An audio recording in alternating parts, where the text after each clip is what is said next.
Good evening, ladies and gentlemen, members and officers. Welcome to this Development Control Committee meeting of the 21st of April. The first thing I must do is tell you about the fire evacuation procedures. 22nd, I'm sorry, yes. It's been a long week. There are no fire alarms scheduled for this evening. Therefore, if the fire alarm sounds, please evacuate the building immediately. The fire exits are located at the rear and the front of this room. Go down the stairs and meet in the War Memorial Park. I also advise you that this meeting is being webcast live. Is it working? Yes. Yeah, good, thank you. And please, can all members and public switch their phones to off or turn to silent? Thank you. For the benefit of the members of the public attending, I would like to explain who everybody is around this table. My name is Councillor Donald Sherlock, and I am the chairman of this committee, and Councillor Anne Court is the vice chairman. Down the sides of the table to the left and right are the councillors who sit on this committee and who will be making the decisions on the applications this evening. Immediately to my right and left are the officers who will be advising councillors. In addition, I'd like to explain that the Development Control Committee is a regulatory committee and not a political meeting. The committee will be looking at the evidence brought before us tonight, and we will make a decision based on planning reasons. We are guided by national and local planning guidance and policy. And I understand that planning can be emotive, and I ask that everyone remains polite, professional throughout the evening, and that there are no interjections, barracking, clapping or booing. And the reason is simple, is so that everyone can hear what's being said. May I ask all speakers, including visiting members, to speak clearly and to return to their seats once their presentation is complete. No further dialogue between members of the committee and speakers will be permitted once questioning has finished. May I ask all committee members to avoid repetition and ask them also to keep any comments on each item to a maximum of 4 minutes. Thank you. Now we'll move to the agenda, and first of all, apologies for absence and substitutions. Councillor Miller in place of Councillor Taylor. Do I have any more? No? Thank you. Declarations of interest. Councillor Tucker. I have a non-pecuniary interest in the first item. Thank you. I also declare an interest in item 5, isn't it? Item 5, and I will actually hand over the chairmanship to Councillor Court and leave the room. Thank you. Are there any urgent matters? No? Good. Minutes of the meeting held on the 25th of March, paper A. Do I have members' agreement to sign these? Read, thank you. And now we move on to the applications for planning permission, and we start at item number 1, which is the land at Berry Court Farmhouse, Bramley Road, Little London, and it's for a solar farm. And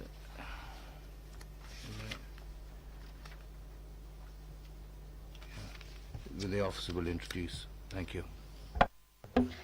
Thank you, Chairman. As indicated, this item is for the installation of a solar farm which extends across 7.5 hectares of land at Berry Court Farmhouse, Bramley Road, Little London. I would first bring members' attention to the update paper, and this includes one additional letter of support, details of the viewing panel, and also a number of conditions. These conditions are revised from those within the agenda, and they have been redrafted following a change to legislation which requires local planning authorities to now provide a reason for imposing pre-commencement conditions. Members are also advised that this is repeated throughout the update paper, as this legislative change also affects items 2, 3 and 4 for the same reason. The item is recommended for permission, subject to conditions and informatives as per the agenda and the update paper. Thank you. Thank you, Catherine. Right. I have two speakers, Simon Newell and Mr. P. Kingston, in support of it. Would they come forward, please?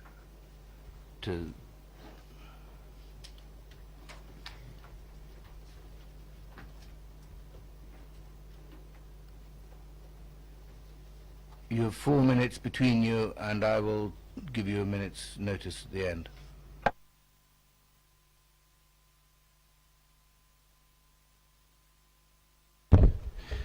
Good afternoon, Chairman, Councillors, ladies and gentlemen. My name is Simon Newell and I'm a planner from Green Switch Solutions. We have been appointed to address the committee on behalf of the applicant, and as such we welcome the local planning authority's recommendation to approve the application. This proposal will enable the generation of up to 4.18 megawatts of renewable electricity, which is equivalent to the energy requirements of approximately 1,250 homes and a saving of more than 2,000 tonnes of carbon per year, whilst providing the landowner the opportunity to diversify his existing operations and safeguard the future of his business. In doing so, the proposal will not lead to any adverse impact in terms of visual amenity, noise, odour or lighting, and will not lead to any noticeable change in the operation of the existing business. The proposed development involves the installation of solar panel arrays mounted on galvanised steel micropiles which are driven directly into the ground. Using this method means that only minor construction works will be required and no significant alterations will be made to the land within the site boundary. The development will not significantly adversely affect occupiers of nearby properties, as it will be well screened through a combination of existing and improved hedgerow planting along the site boundaries and adjacent road, including mature tree planting where appropriate. Alongside screening, the boundary treatments proposed as part of the development will also provide habitats for protected and priority species, providing an important contribution to the biodiversity of the area. It should also be noted that the proposal has generally well been received to date by the local community with relatively few objections, and these have been primarily in relation to the potential visual impact of the proposed development, glint and glare, noise and a perceived loss of agricultural land. The landscape and visual impact assessment submitted in support of the application demonstrates that views of the proposed development will be restricted to the immediate vicinity of the site, and these will be further mitigated through maintenance and enhancement of hedgerows and boundary features along its entire perimeter. It should also be noted that such views will not be permanent, as the facility will have a maximum operational life of 25 years, after which it will be dismantled and the site returned to its original state. Similarly, due to the non-reflective nature of the solar panel arrays and their inclination, the potential effects of glint and glare upon users of various receptors such as roads, public rights of way and aerodromes are very limited and will be negligible at worst. A noise assessment report submitted in support of the application confirms that the inverters and substations associated with the development will be contained within suitable acoustic enclosures and as such would have no detrimental impact upon local receptors in terms of noise. In terms of agricultural land, the site is classified as grade 3, with 1 being the best, most productive and 5 being the poorest. Given the non-intrusive nature of this type of development, its temporary lifespan and the ease of dismantling and removal, there will be no permanent loss of agricultural land or lasting effect upon its productivity. Although it is not a material planning consideration, there is also no evidence that solar installations of any scale have an impact upon the value of nearby properties, which is consistent with studies into other forms of renewable energy development. 1 minute. Would you like to take over this? Good evening, Chairman, Councillors, ladies and gentlemen. My name is Philip Kingston. I've lived in Pamba over 30 years and wish to address the committee in support of the development at Berry Court Farm. I have a few words which I hope will add a local perspective to these proposals. Perhaps it would be more appropriate to look at these solar panels as providing enough power to supply all the houses in Pamba for a period of 25 years. I also wish to draw your attention to the solar park south on the A340, where the screening has evolved such that it's almost completely out of view. And in addition to enhancing the hedgerows, it is a welcome dramatic improvement over what was there before and is in stark contrast to the hedgerows to the south along the A340.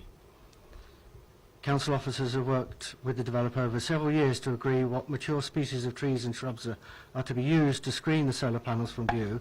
On the evidence from Hill Farm End... Time is up. Do you want to finish it off? Please, Just it one will sentence. significantly enhance the flora and fauna of the neighbourhood. Great, thank you.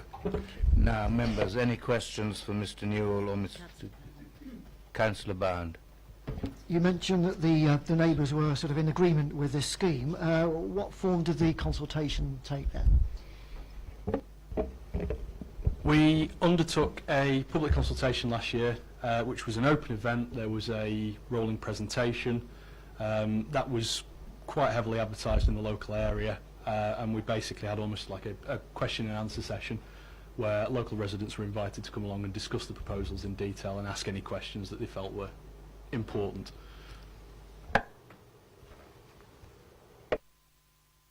Did many people turn up? Off the top of my head, I can't remember the exact figure. I think it was around 30 people attended. Councillor Miller. Thank you, Chair. Good evening, gentlemen. When we were on the site visit on Friday, I've seen in other sites, and I asked the question of this because I didn't find it in my initial reading of the documentation, whether there was plan to utilise the land underneath the solar panels themselves.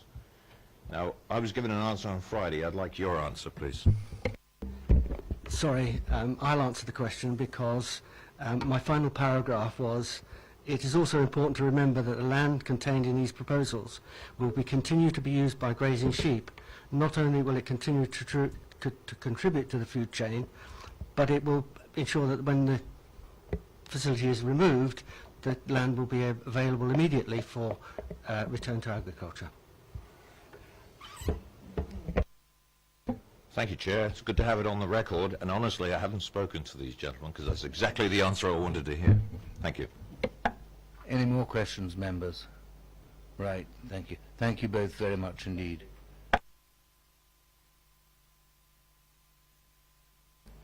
Members, questions to officers? Do we have any? No? Councillor Tomlin. Thank you, Chair. It was just on page 21 of 85 about the CCTV. The question was really, is it possible for us to condition that the installation, whichever way it goes, has not got the ability to look over adjoining properties to give them some peace of mind? Thank you. In response, I would just draw your attention to condition 23 on page 31, which seeks to secure further details for the CCTV and also lighting. So we still actually have control over those details coming in, which they would need to be approved by the local planning authority. So do I understand that as a yes, you would make sure that they don't look over people's properties? Thank you. Right, any more questions, members? In that case, we go to debate. Anyone want to lead it off? Any comments? Councillor Potter. Well, if I may, Chair, I mean, not debate as such, because I think that I've been impressed by the quality of the report we have in front of us from the officers. I think it covers all areas. I'm pleased to note that the local population, I think, is generally in support of this proposal. And I'm commended by the fact that we're going to be producing from this something like 4.18 megawatts per annum, I think, over the lifetime of the scheme. And on that basis, I'd like to move approval of the proposals, Chair. Thank you, Councillor. Councillor Miller. I think all has been said. I'll second the motion. Councillor Gerson. Thank you, Chair. I was simply going to second the motion. Been done. Thank you. Right, let's go to a vote on that. Those members in favour of approval? Thank you. There's only one. Abstain? Yes, one abstention. Anyone against? No. Thank you, that's carried.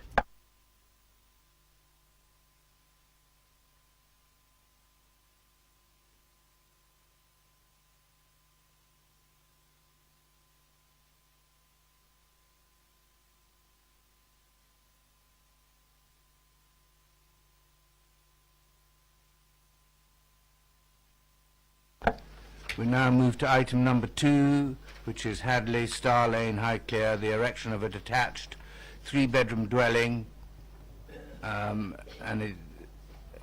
officers will move it. Thank you, Chairman. This application seeks permission for the erection of a two-storey, three-bedroom detached dwelling within the garden land of the property of Hadley, Star Lane in Highclere. The proposed house would benefit from 3 parking spaces and share the existing access with Hadley. A private rear garden would be provided to the east of the dwelling. The application is being recommended for approval, subject to the conditions and updated reasoning as contained in the committee and update report. Thank you. Thank you. I have 4 speakers: Sally Isett for the Parish Council, Nicholas White as for the objectors, Justin Packman in support, and the Ward Councillor, Councillor Faulkner. And Sally Isett first, please.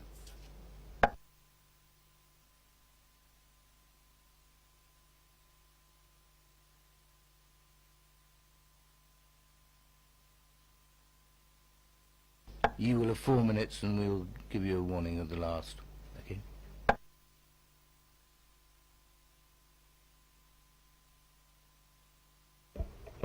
Do I hold it down or just... Okay, fine. Highclere Parish Council has looked at this application and wishes to make the following comments to the committee. Firstly, the development is against policy. As the application states, the development is out with any settlement policy boundary and therefore is in the countryside from a planning perspective. The proposal doesn't meet any of the requirements for a new dwelling in the countryside, and there is no in-principle basis for new development. There are no exceptional circumstances that could justify development, and Highclere Village is also in an area of outstanding natural beauty. Secondly, the applicant states that the proposed dwelling would be affordable, but this is a private development for private occupation and doesn't fit any of the definitions of affordable from a planning policy perspective. A stated intention to provide the dwelling for a family member has no relevance for planning purposes. The house will be valued at market value and will be open to being offered on the open market. Thirdly, the Parish Council thinks that the proposal is overdevelopment of the site. The proposed division of the existing curtilage creates a very awkward and constricted site, with the proposed dwelling uncomfortably close to the existing dwelling and the neighbouring property Barn Court. And also with vehicle movements to and from the existing Hadley garages running uncomfortably close to the new building. Also, the absence of a garage, provision for which would now be regarded as standard for new private dwellings in a rural village, illustrates the challenges of the site, as does the proposed location of the cycle and bin store. This either requires household waste to be carried across a lawned area to the bins, or that there would be additional paved area not currently shown. However, it also requires that full bins be moved across a lawn area before reaching the Hadley access drive, and then bins moved a further approximately another 40 metres along the drive to reach the presumed collection point adjacent to Star Lane. Given the need for new dwellings to be suitable for elderly as well as youthful occupants, this seems an inappropriate and an inadequate design approach. It also further illustrates the cramped and awkward nature of the plot. The proximity of the I just want to just mention also that we understand that there has already been previous development on the site, as the existing dwelling Hadley has an integrated garage, and that the barn-style garage is a recent addition.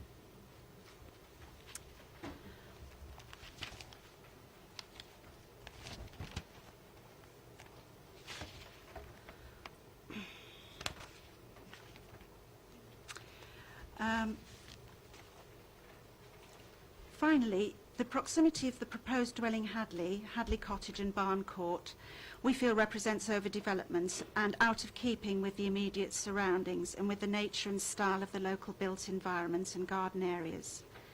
And it's also out of keeping with the guidance in the Highclere and Penwood Village Design Statement. So all in all, we feel that with this proposed development, or were it to be approved, it would certainly set a precedent for similar applications in the area. Thank you. Thank you, Mrs. Isaac. Members, any questions for... Wait a minute. Councillor Goodis. Thank you, Chair. You say it's you imply that you think it's cramping the site, but would you not accept that many of the houses which surround it have plots which are either of a similar size or smaller than the size of this particular site?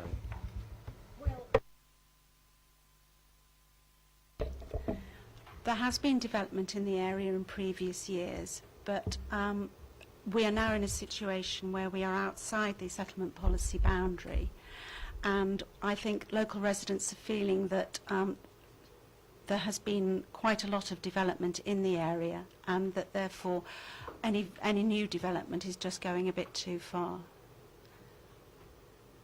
And if you notice that the access drive from Star Lane is quite narrow, and it's a pinch point into the plot at the back.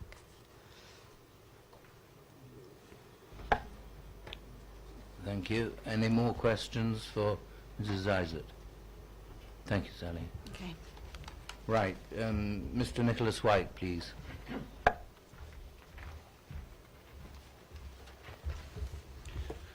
You have 4 minutes, and we'll give you a minute's notice. Thank you. Good evening. I'm Nicholas White. My wife and I live at Barn Court, which is adjacent to the proposed plot. We also applied for a separate dwelling for family members next to our home, but this was refused and also lost on appeal. This is the summary of the refusal decision. The local planning authority is not opposed to the principle of providing additional living accommodation for relatives in appropriate instances. It is considered, however, that such applications need to be carefully considered to protect neighbouring properties in the locality from inappropriately designed accommodation. The erection of a building as proposed due to its size and bulk results in an overdevelopment of the site. The Government Planning Inspector also agreed on that point as well. I would suggest that nothing has changed to alter that decision when considering this application. However, we were successful in securing permission for an annex built in place of our garage on the side of the property. This came with an occupancy restriction which we were more than happy to accept. The applicant's agent has submitted that this application accords with the Council's development plan policies, particularly D8, rural exceptions and affordable housing, and that this proposal will contribute to the Council's affordable housing stock in the district. On the assumption that no occupancy restriction is being offered, the potential market value for the completed property would be a minimum of £450,000, hardly an affordable home or an exception site. In addition, the agent's submission has referred to NPPF policies for supporting new development. We would suggest that NPPF is principally concerned with the comprehensive planning of a given area rather than supporting ad hoc single-unit applications that are likely to set an unhelpful precedent for which it will be difficult to control. Indeed, the NPPF does specifically refer to this type of situation on a number of fronts. Firstly, paragraph 48 says that this type of application cannot be considered a windfall situation if it is part of an existing residential garden. Therefore, by implication, back garden sites, garden grabbing in other words, should not be counted in any 5-year land supply argument. In addition, paragraph 53 states that local authorities should resist inappropriate development of residential gardens where development would cause harm to the local area. We would argue that the building as planned is on a too cramped plot and is out of keeping with the surrounding plot sizes. If this application is granted, as you've heard, it would create a significant precedent for similar subdivisions throughout Highclere.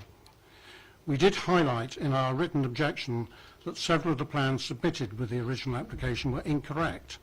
Of particular concern was drawing number P09, which purported to show that the proposed new dwelling would have a similar ridge height to the roof line of my adjoining property. 1 minute, Mr. White. The scaled height from this plan is some 8 metres to the ridge. This is incorrect by nearly 2 metres, The actual height is no greater than 6.1 metres and was verified by Councillor Falconer at a recent site meeting. Unfortunately, resubmitted plans did not show this correction, but instead chose to add additional parking. In the event that you are minded to approve this application, we would ask that you consider including a condition restricting the height of the new property to no greater than the ridge height of Barn Court Annex, 6.1 metres. This will go some way to mitigating the shadowing and intrusive bulk of the structure. In conclusion, I would ask you to refuse this application with the hope that an alternative scheme will be forthcoming that proposes a self-contained annex to Hadley that could be comfortably contained on its eastern side. This is something that we would be happy to support. Thank you for listening. Thank you, Mr. White. Now, members, any questions for Mr. White? Councillor Tucker. Sorry, it's only one at a time. I unfortunately wasn't able to go on the viewing, so therefore don't understand how the drives and things work on the plot. Where do you get into yours? I own the drive. Oh, sorry. I own the drive that goes from Star Lane and has got that little dogleg in it up to Hadley Cottage and my home, Barn Court. The Hadley has its access off my drive, has a right of access off my drive that then follows the western end of its garden and to the right, and then goes up to the proposed plot. And so there is there's about 6-7 cars that drive up and down there at the moment. Any more questions for Mr. White? Okay, thank you, Mr. White. Next, please, Mr. Justin Packman.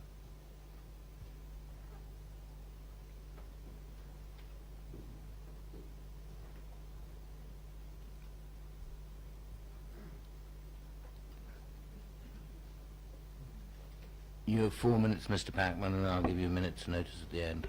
Thank you very much. Thank you, Chair, and good evening, everyone. I don't have a great deal to add to what has already been written in the case officer's comprehensive report. Issues relating to car parking and bin storage have now been addressed through amendments to the original scheme, and matters relating to residential amenity have been thoroughly assessed by the case officer. No first floor windows are proposed on the northern and southern elevations, and good separation distances will be achieved between adjacent properties. This will ensure that no harmful overlooking will occur. There have been some fears that the proposed development might represent a precedent. These fears are unfounded. The Council currently has a very robust set of adopted development control policies. The proposals before you have been assessed against these policies by the case officer and have been found acceptable. The presumption in favour of sustainable development will not extend to any future proposals elsewhere that are fundamentally flawed in design terms or fail to meet the Council's policies on normal development control considerations. As always, proposals should be considered on a site-by-site basis. In this instance, the proposed development has been considered acceptable. I hope members can support the officer's recommendation and grant planning consent for the proposed development subject to conditions. Thank you very much. Thank you, Mr. Packman. Any Councillor Tucker, followed by Councillor Potter. Sorry. As you may or may not have heard, that I wasn't on site, so I'm not quite sure about some of the boundaries and things. In the plans that we have here, the one which has the red line and the blue line, the line seems to be quite close to Hadley itself.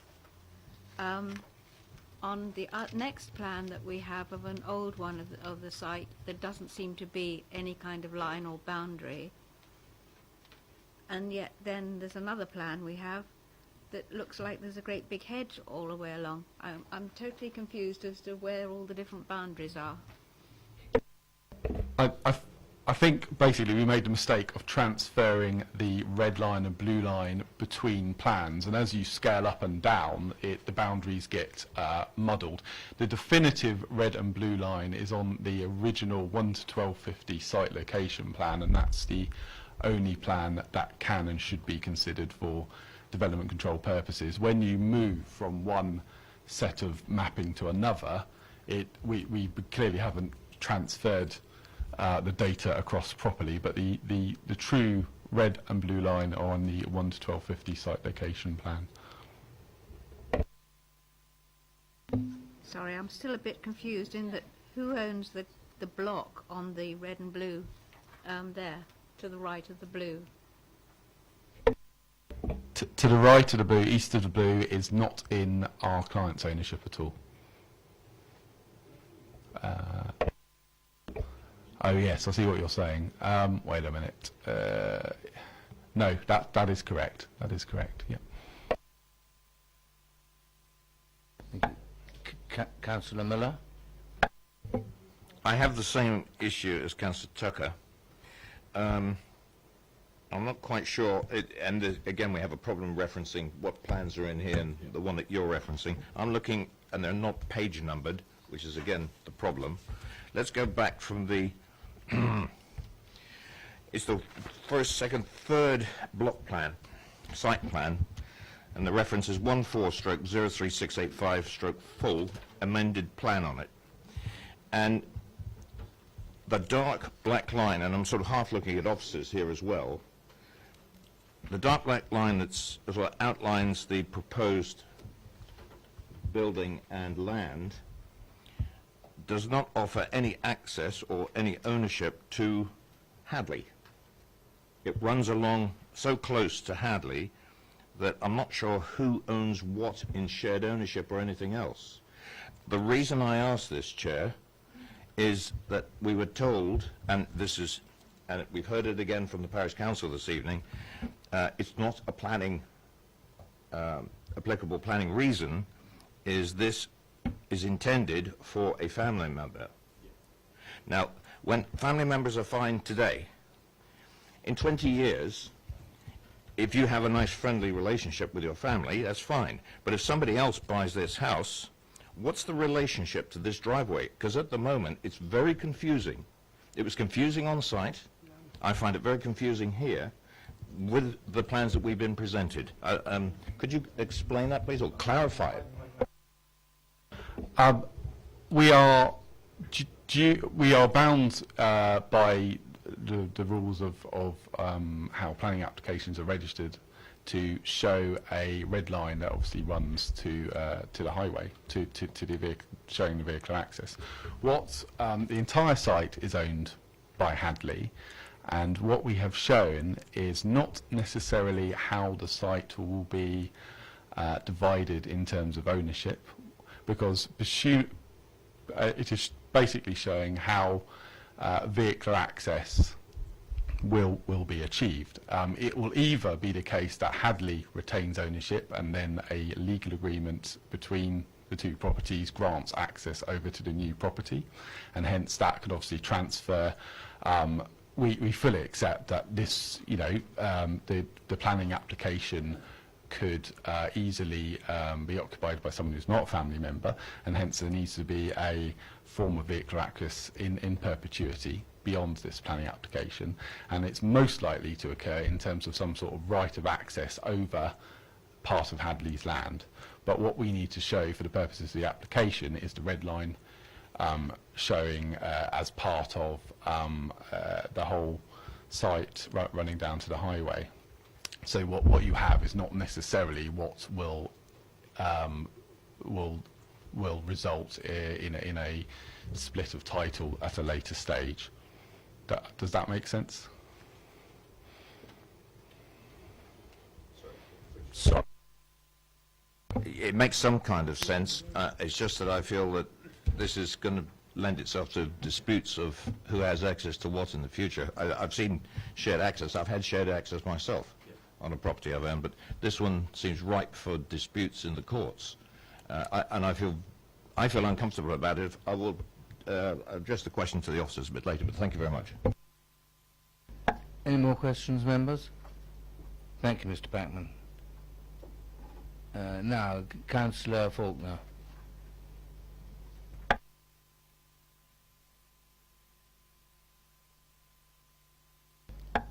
You have 4 minutes, and I'll give you 1 minute notice, Graham.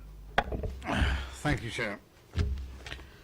Right, the NPPF sets out a presumption in favour of sustainable development, but it also states that private gardens are excluded from the definition of previously developed land. This means that under policies for development in the countryside or in areas without a settlement policy boundary, this application should be regarded unfavourably. In paragraph 53, it states that local planning authorities should consider the case for setting out policies to resist inappropriate development of residential gardens, for example, where development would cause harm to the local area. On this basis, this application is inappropriate and should be refused. 6 years ago, the inspector declared this area of Highclere to be unsustainable, and the settlement policy boundary was abolished. All that has changed in 6 years is that the bus service to Tesco 5 miles away has been abolished, and that there is an ongoing problem of Chelsea tractors ferrying children from far and wide to the local schools. On this point, the idea of walking to the schools is fanciful. Walking to the post office means walking 1.3 miles, nearly all on roads with no pavement. You can walk to the pub, but that is not normally a definition of sustainability. The 3 dimensions to achieving sustainable development are defined in the NPPF as economic, social and environmental. The garden development will have no benefit on the local economy. Socially, for the neighbours, it will be a nightmare. Environmentally, I do not see how concreting over a garden will be beneficial. And on this point, the development is an overdevelopment of the site. At the site visit, the officer paced the outline of the house, and it was clear that the size and location will be unacceptable. And additionally, from what I've heard tonight, there is obviously a question of will Hadley be able to have right of access to Mr White's road, i.e. a subcontracting to a new property. I think that will need checking. The access road is accessed by 4 of the properties. It is unmade and obviously in a private ownership. I fail to see how construction vehicles will cope without demolishing all the hedges that you currently see. And the front door of the property will be within a few feet of that unmade road. And finally, the use of the word affordable is specious. As we've heard, it would be worth at least £450,000. I urge the committee not to set a precedent for garden development. 1 minute. And to refuse this application. Thank you, Chair. Thank you, Councillor. Any questions for Councillor Faulkner? Members? Councillor Osselton. Yes, Councillor. Can you tell me where this business of affordability has come from? Is it hearsay or is it... It actually appears in the planning application. No. But therefore, affordability, the correct definition for affordability is 90% of the market rate. So is that... 80. 80 Sorry, 80% of the market rate. Is that what you're saying that it will be as affordable? No, what I'm saying, the point about affordable housing is it's often used in various ways, often to justify...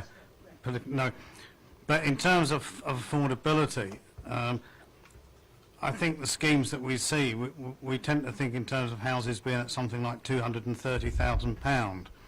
And indeed in Penwood, which is Highclere, we have a Sentinel housing association area where they own 50% of the houses, and those houses are a social rental, but the ones that have been bought privately are valued at about 200,000. So that is more in keeping with the understandable of affordable housing rather than something worth about 450,000. Any more questions? Thank you, Councillor. Members, questions to officers? Councillor Goodison. Thank you, Chairman. I'm curious. By rural standards, this is can only be described as a fairly highly densely populated part, and I'm just curious as to what level of density the planning officers require before they're willing to ignore the fact that there's no settlement boundary. And the policy says no new bills except within settlement boundary. Thank you, Councillor.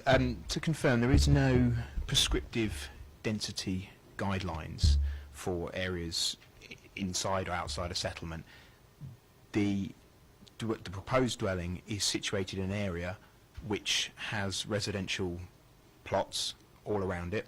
The prevailing density or plot size has been calculated for, I think it's about 25 dwellings within a sort of radius of the plot, and the average plot size is 0.005 of hectare.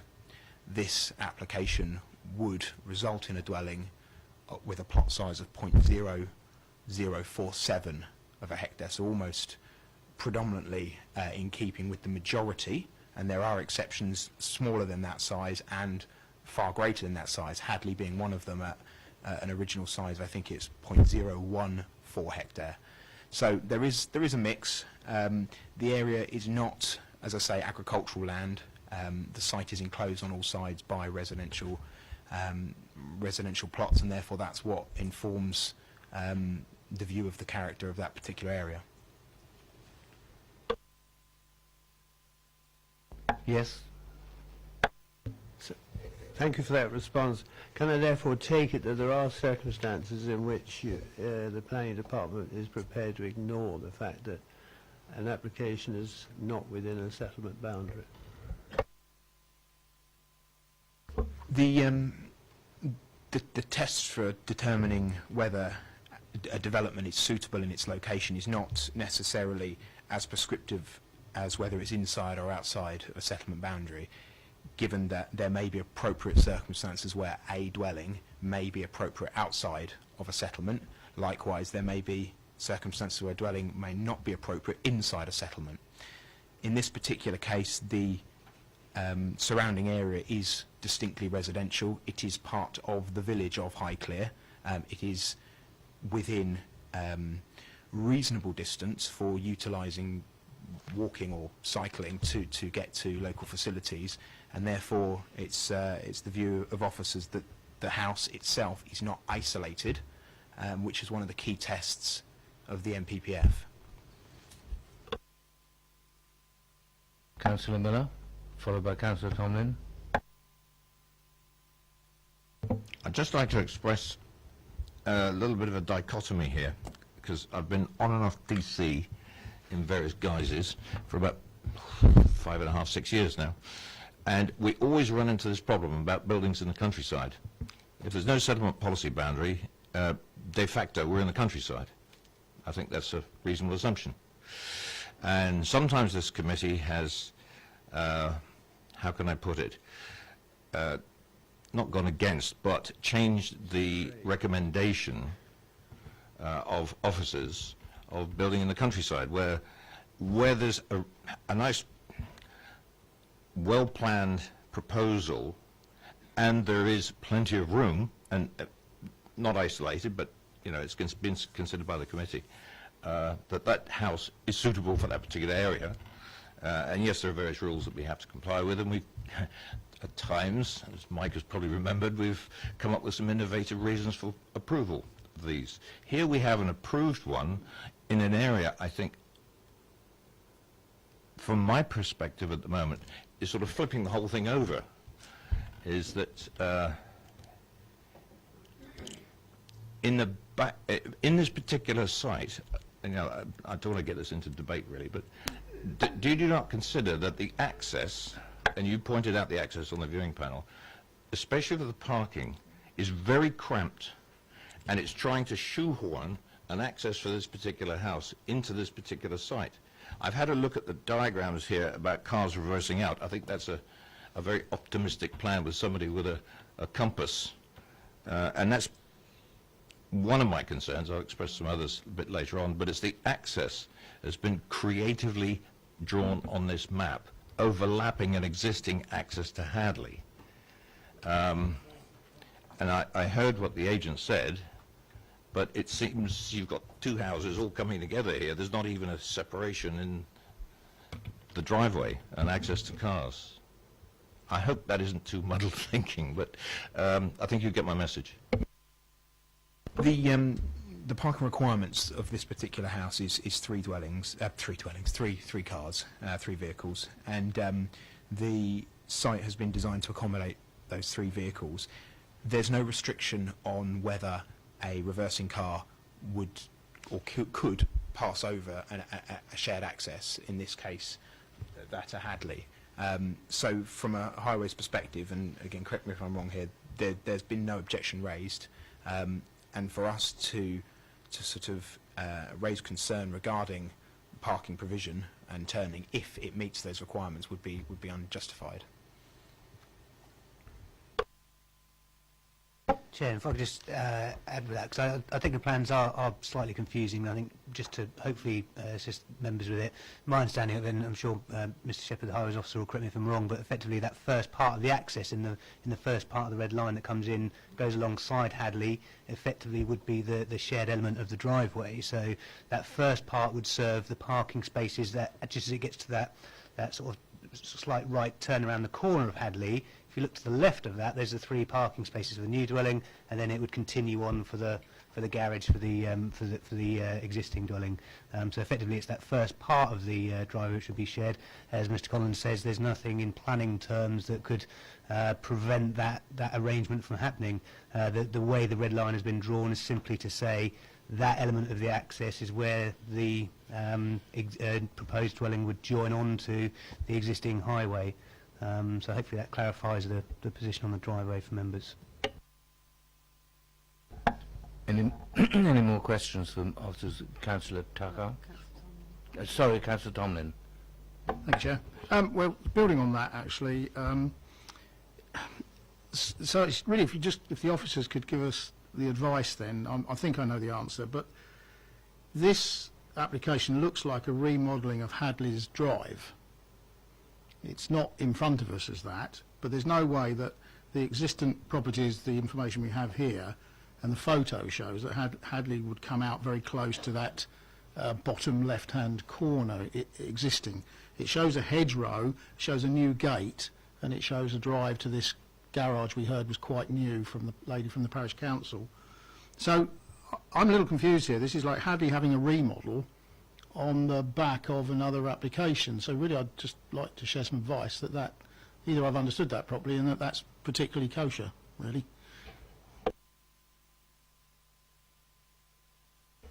The proposed arrangement relies upon shared access for both dwellings. How that shared access will be arranged, should the application be approved, would be a kind of a legal matter. However, from a strictly highways perspective, it is capable of accommodating the required vehicles and allowing access independently for both dwellings. The division or legal division of the site for where one plot would have access rights over the other, that wouldn't necessarily be anything we would control or assess, and it could be dealt with independently of the planning system and this application. I'm not sure if that answered your question. Councillor Tucker? Thank you, Mr. Chairman. I've already said that I'm extremely concerned about the boundaries that we see in these plans, which do not match each other in any way, shape or form. I can only assume that the piece of land to the right or east, I assume it probably is, of Hadley is the next plot to come in for planning permission. But that is a bit slightly tongue-in-cheek, but it could well be what has happened. The objector Mr. White mentioned a former application on his land whereby the inspector mentioned it was unsustainable area. Has this been checked out by anybody? Because if it was unsustainable for there, it would be unsustainable for here.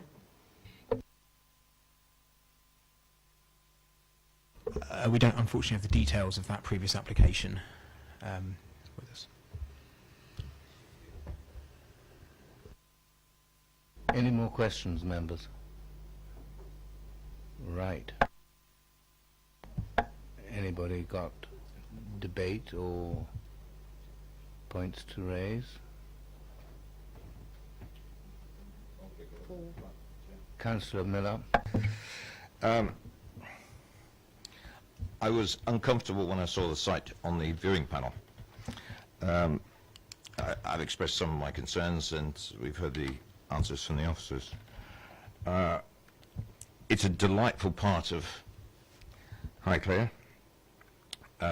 I'm also very concerned about the observation about the high hedge that runs along the road that Mr. White mentioned he owns, and construction traffic. If you look at that entrance, how they would get in to deal with any of this without that hedge coming down, I don't know. Also the parking slots, well, they just about go up to the hedge, but dotted lines don't mean very much. I could see that hedge coming down and people accessing the parking directly from the main lane, but that's their position.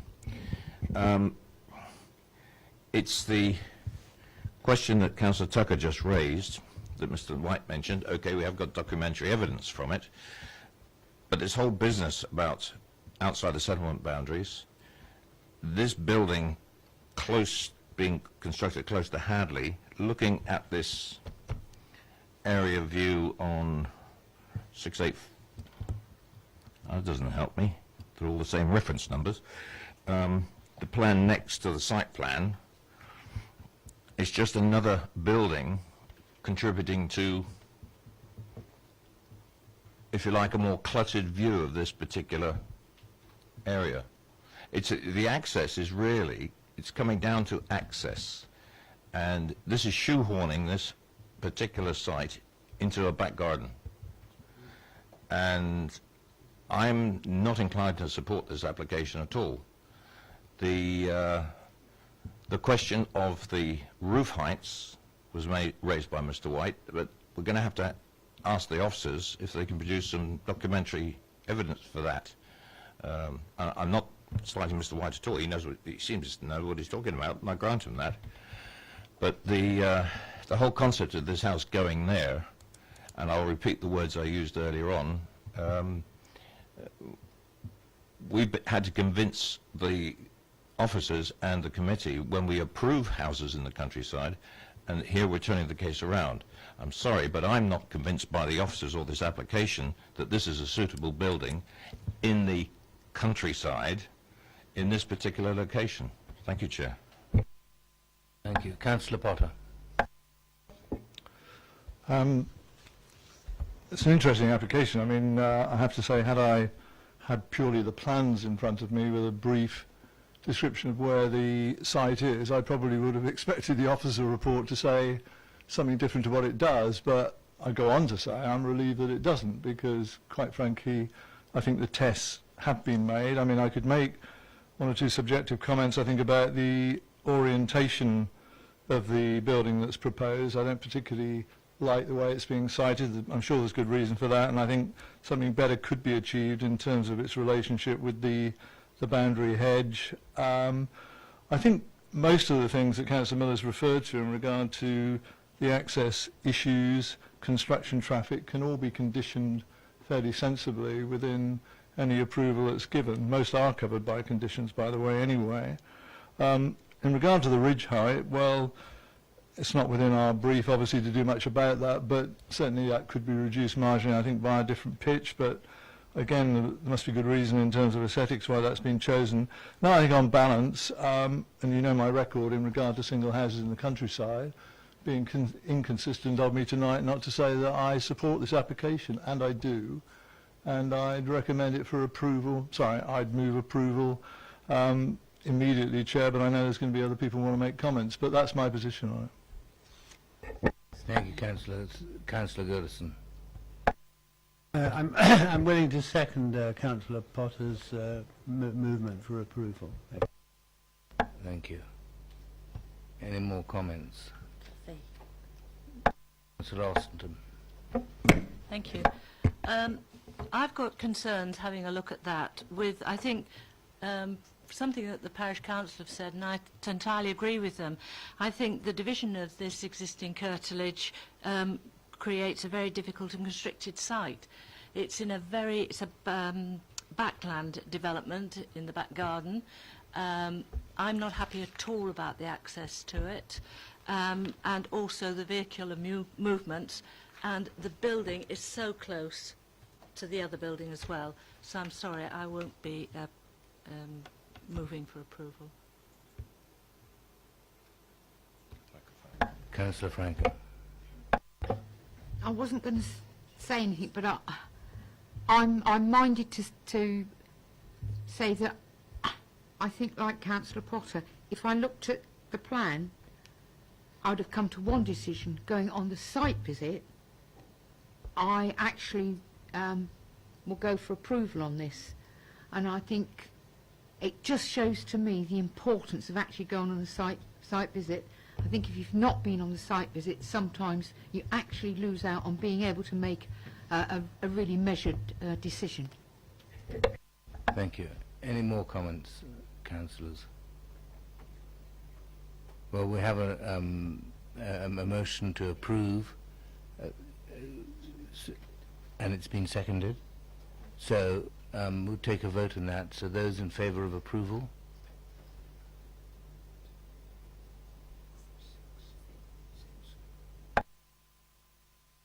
Those against?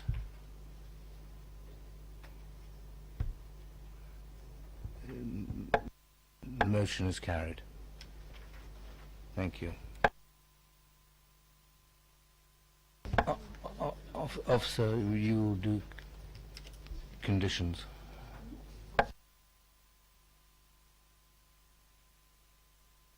Thank you, Chair. Just to confirm, the application's been approved subject to the conditions listed and the updated reasoning in the update report. Also to note, because the application is a departure from the development plan, it will be advertised as such. Thank you. Thank you. We now move to item number 3, the courtyard, Popham, Micheldever, Winchester, the siting of 2 lock-up containers. To introduce we have Catherine Fitzherbert Green, and speaking on behalf of the Parish Council is Mr. Russell. Objector is Mr. Ballard. Is that right? Thank you. Thank you, Chairman. If I just go to the update paper and just point out to members that we have had 2 additional letters, one from a neighbour, an additional letter on behalf of the Parish Council, details of the viewing panel, and again a condition. As I say, this application is recommended for approval subject to the conditions and informatives in the agenda and update paper. Thank you. Mr. Russell.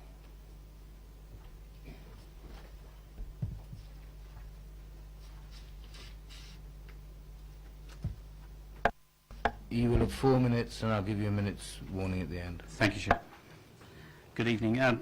The timing of the application has occurred between Popham Parish Council meetings as such. However, the Popham residents were asked for their views on the current application, and in response there were some 4 residents who expressed an opinion. Of those 4 residents, the 3 of the residents had already submitted letters of objection, as detailed in the report to committee that you have in front of you, namely 217, 218 and Popham Court themselves. And there was a 4th expressed view, which would not be on the report to committee, which as such was from David and Sue Woods of 206 Popham, who said that their concerns were that the use of the containers for storage may well set a precedent within the village. Also, that the use of this land for storage or use of for various agricultural equipment might increase the traffic through the village. The other three that had already objections were are actually already within the report to committee. They were sort of similar to the previous application that was rejected.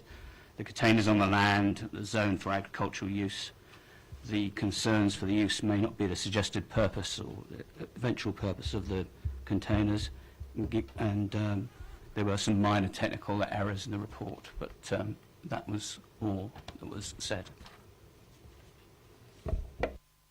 Thank you. Right, members, any questions for Mr. Russell?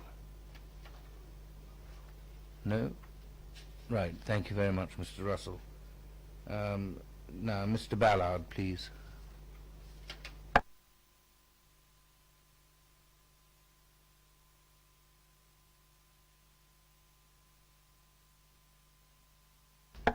You will have 4 minutes, Mr. Ballard, and I'll give you a minute's notice at the end. Good evening. I'm sorry to bother the committee with my objection to what appears to be a relatively minor application. However, we are concerned as we have lived at the adjoining property for many years and remember that the application site was once a large open arable field until it was enclosed by the applicant a few years ago. We view the current application as the latest in a series of applications that seek to use what is, in our view, clearly agricultural land as an extension of the residential curtilage or for non-agricultural business purposes. If this application is permitted, then a precedent will have been set. Anyone in the borough who encloses agricultural land adjacent to their residential property can expect to be granted permission for similar non-agricultural development. In our village, there are a number of similar properties where the owners may find additional storage on agricultural land useful. We are surprised that the case officer is recommending approval of this application, as this is inconsistent with recent decisions. In August 2010, the Planning Authority decided that exactly the same type and size of storage container could not be permitted on exactly the same site. The authority issued an enforcement notice when identical containers were located on the land without consent and were not removed voluntarily. It was stated that planning conditions could not overcome their objections. The planning policies cited were E6 of the local plan and Appendix 14 of the Design and Sustainability document. Exactly the same policies as referenced in the report for the current application before you today. The current application does not make it clear if the equipment and materials to be stored in the containers will be used for maintenance of the agricultural land or maintenance of land within the residential curtilage. If they are required for maintenance of the agricultural land, then the application should be refused, as it makes no attempt to demonstrate that the development is reasonably necessary for the purposes of agriculture. There is currently no agricultural activity on the holding. If they are required for maintenance within the residential curtilage, then there are a number of reasons why the application should be unacceptable. Firstly, it represents a change of use of the land from agricultural to residential storage. Secondly, the equipment and materials required for the maintenance of the much smaller residential curtilage could easily be accommodated in a conventional garage or garden shed within the curtilage. 1 minute to go. Thirdly, the residential curtilage already includes adequate storage capacity in the form of a large garage complex, approximately 30 feet by 30 feet according to the latest estate agent's brochure. There is also a garden shed. If, after consideration, the committee decides to grant consent for this application, then I would like to suggest an additional condition. The residential property is currently being offered for sale. However, the estate agent's brochure only suggests that the land within the residential curtilage is included, and it is possible that the majority of the land, shown shaded yellow on the site location plan, will remain in the ownership of the applicant. If the storage containers are justified for residential use and the residential part of the property is sold, then the containers should be removed and the site restored. Thank you. Thank you, Mr. Ballard. Members, any questions for Mr. Ballard? No? Right, thank you, Mr. Ballard. Yeah. The last speaker referred to a map and a colour on a diagram that we don't have access to. Could we ask the officers to explain it, because it means nothing to us?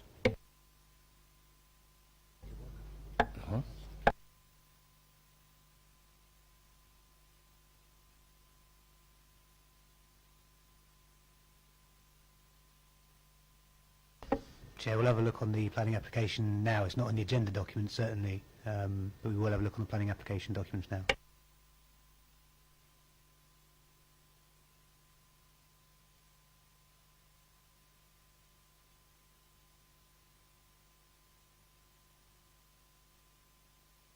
Meantime, have you got a question, Councillor Miller, that you could ask? You would just want this map.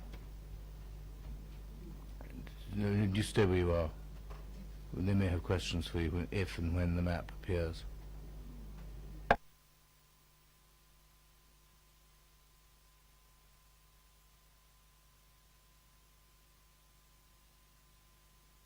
Now,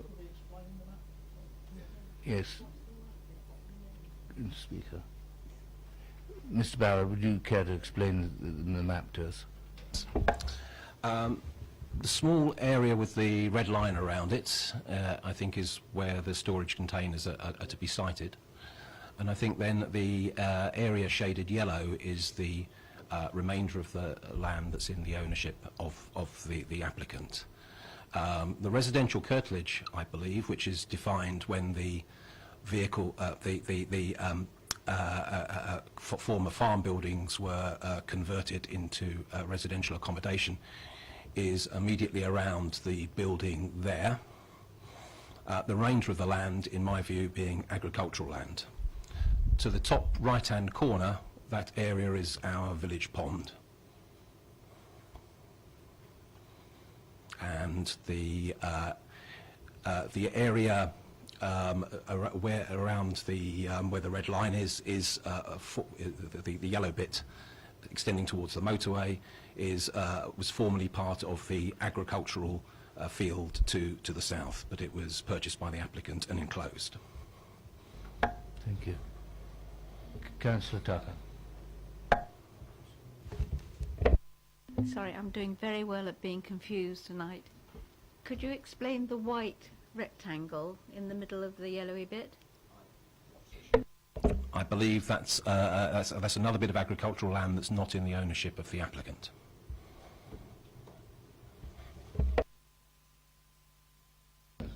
No.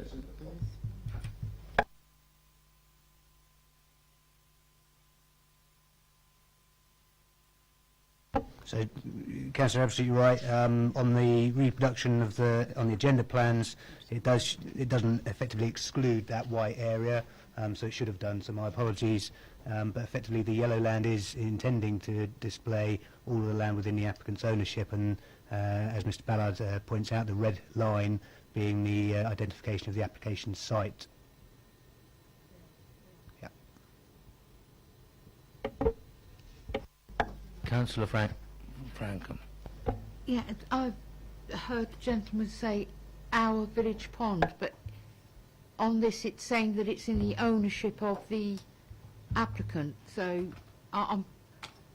maybe I'm too much of a townie. I don't quite understand what the relevance of that. Perhaps somebody could explain it to me, please. Well, I don't think it's relevant to what we're looking at, is it really? No. I think it's so that I know the proportions. If they're saying that that's agricultural land and where you can store stuff, I'm just, I don't know. I feel as if I'm in the middle of a neighbourhood dispute or something here.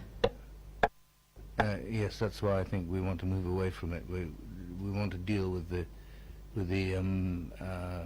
shipping containers. Councillor Tomlin.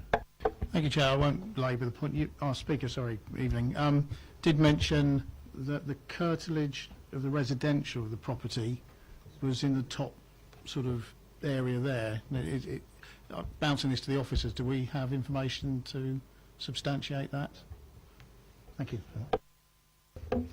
From the officer who has undertaken the site visit, he does understand that that is the area which was indicated by the visualiser of the garden area owned by the applicant, yeah. Right. Any more questions for Mr. Ballard? Yes, Councillor Miller. No, I'll save it for questions to officers, because it's Thank as you. clear as mud at the moment. Right. Thank you. Thank you, Mr. Ballard, very much. Right. Questions to officers. Councillor Miller.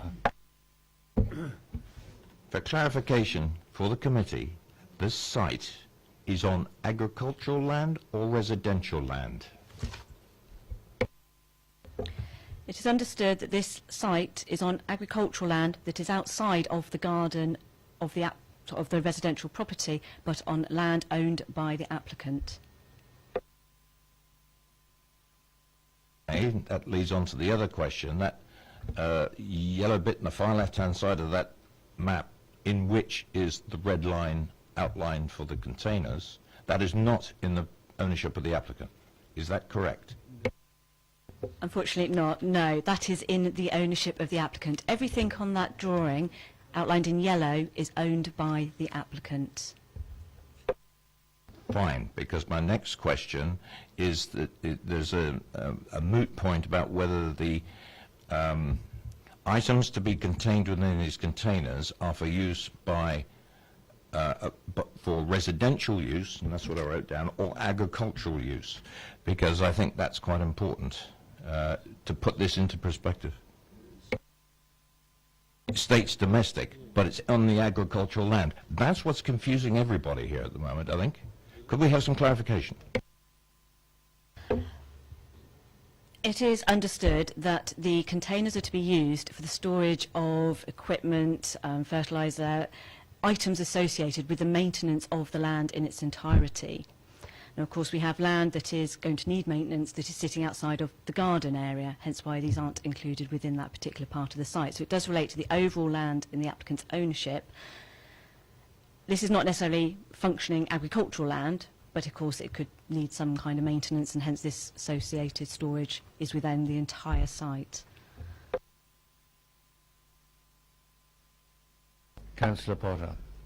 I mean, just for absolute clarification, despite the fact that these containers would be used for a mix of storage by the sound of it really for domestic and agriculture, that's not going to relate to a change of use of the land, presumably, is it? No.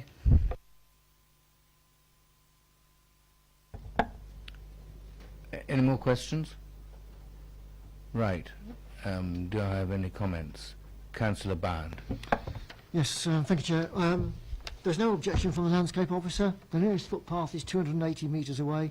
Planting is conditioned, and it's conditioned that the containers should not be used for business purposes, and I would move the recommendation. Thank you.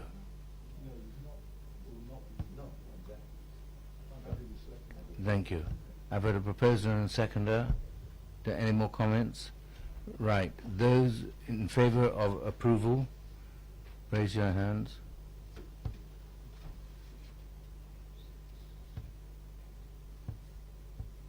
Those against? Abstain? 2. Thank you. The motion is carried, and I'll ask officers to condition it. Thank you, Chairman. Just to confirm that this application has been approved, subject to conditions as in the agenda and update paper and informatives. Thank you. Councillor Goodison. Thank you, Chair. It was mentioned on the site that the applicant was happy for them to be painted green. Can we establish that that is considered? Yeah. Chair, there's no details, as I understand it, in the application to specify that they would be specifically green or any other colour. If members were minded to do so, then there would be an opportunity to add a condition to the resolution as passed, but clearly that would require a vote on that condition. So effectively, it would be a condition to secure details of colour prior to the installation of the storage containers. So if, Are you happy with that, members? Agreed. Right. Thank you. Right, we move to item number 4, 5 Manor Road, Sherborne St John, and erection of 2 semi-detached dwellings and detached garage. And I have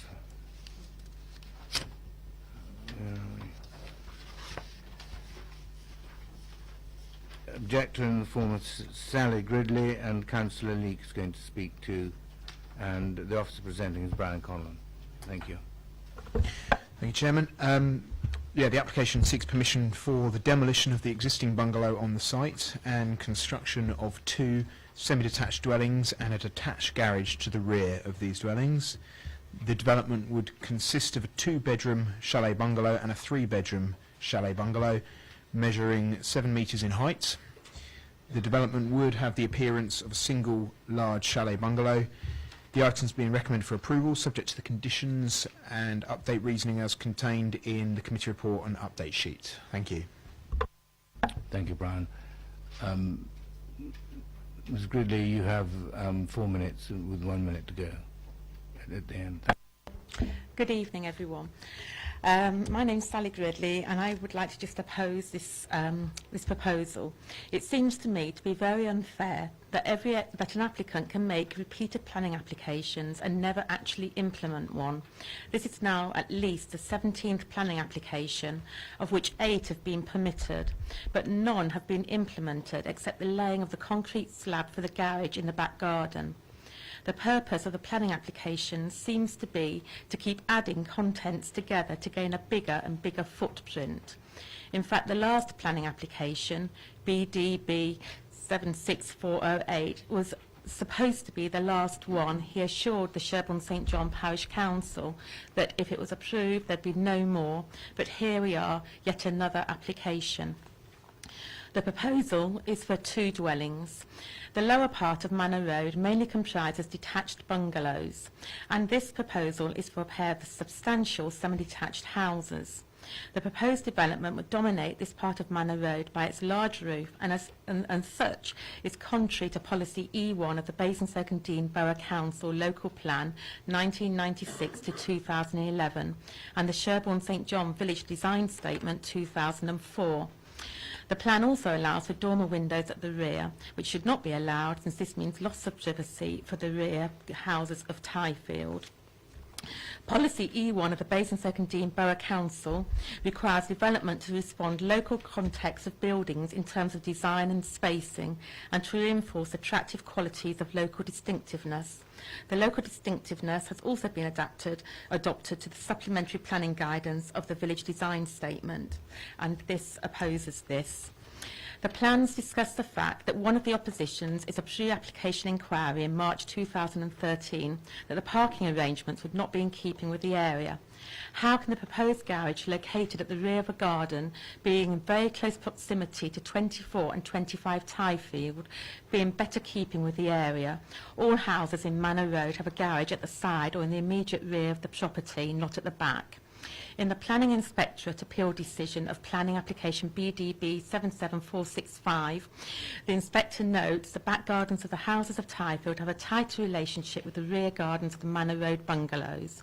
The positioning of the garage at the very rear of the garden of Manor Road will impact this tighter relationship. The plans also indicate that the total footprint will be less than the granted planning permission for the larger house, BDB 76408, plus the planning obtained for a large building 13/00441/LDCP. However, the large outbuilding permission was only for lawful development certificate, but this is only for a building, I quote, required for a purpose incidental to the enjoyment of the dwelling house as such. And this obviously does not refer to it as a garage. This should therefore not be used as a means of moving the garage to this position, nor as a leverage to make the new development appear small. This plan will obviously mean increased noise and light pollution for all of the neighbouring houses. The construction of the garage in the rear of the garden would lead to considerable loss of light for 24 and 25 Tyfield and significant overshadowing. Thank you. Thank you, Ms. Gridley. Do you have any questions from members? No? Thank you very much. Councillor Leake.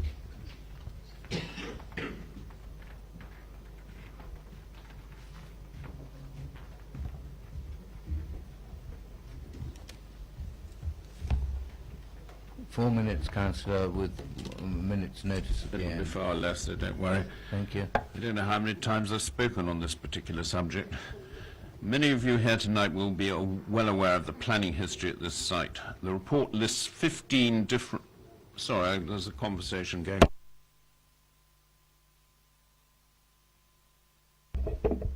Thank you.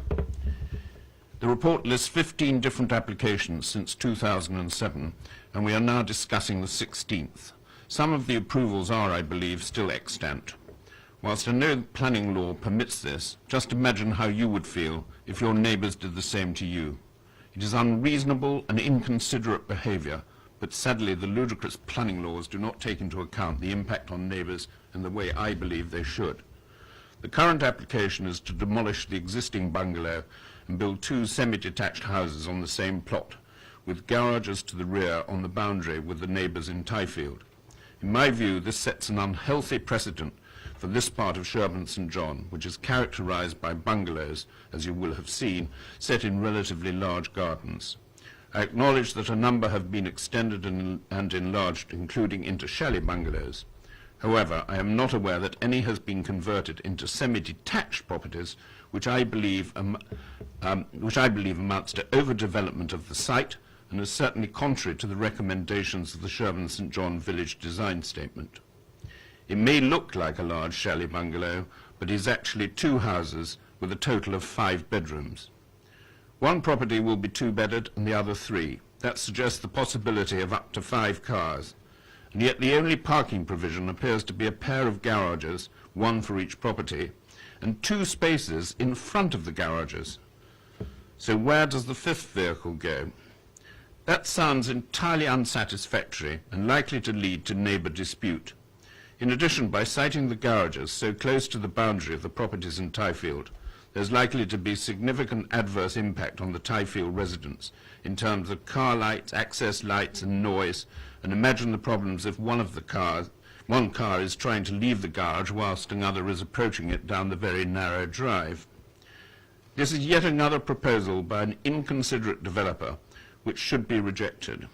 I hope you do so, and furthermore I ask you to consider whether action might be taken to discourage repetitive applications such as this, which create a blight on the neighbouring properties and place an unnecessary burden on the neighbours. Thank you very much. Thank you, Councillor. Any questions for Councillor Leake from members? No, thanks very much, John. Members, questions to officers? Councillor Miller.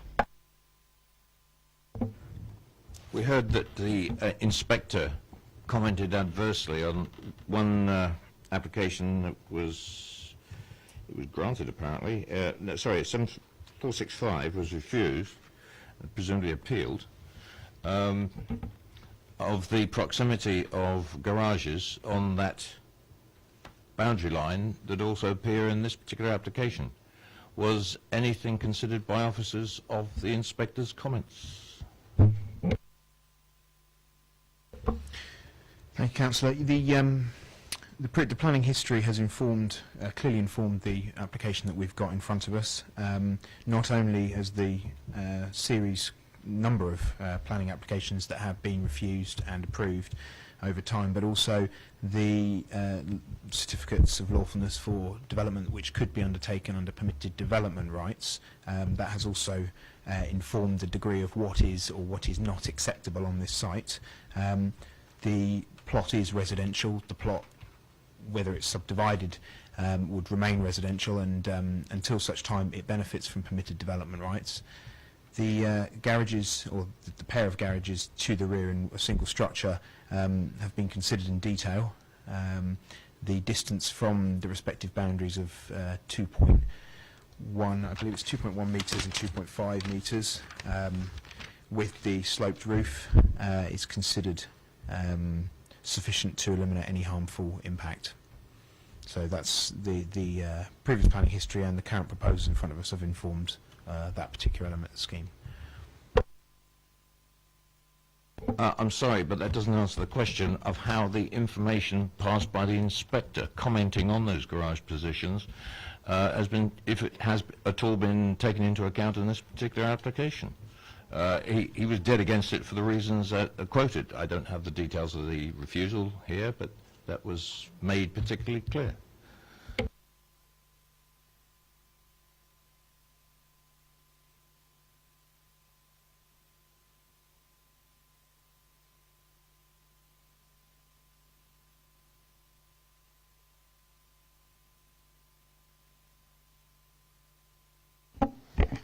Casimir, I think the key issue is that the planning, if I can refer to page 64 of 85, so the planning permission that was refused under BDB 77465 was refused for those three key reasons. At that point, it was for an application for 3 terrace dwellings, as I understand the application at that time. Effectively, it would have failed to respect the character of the street scene, and in relation to the retention of the garage approved under a previous planning application, that would have resulted in a contrived appearance. So effectively, those were the issues, as I understand them, to have been upheld by the appeal inspector. My understanding is that I don't believe that garage is in the same position as the rear garage now shown on the proposed plans. Could we?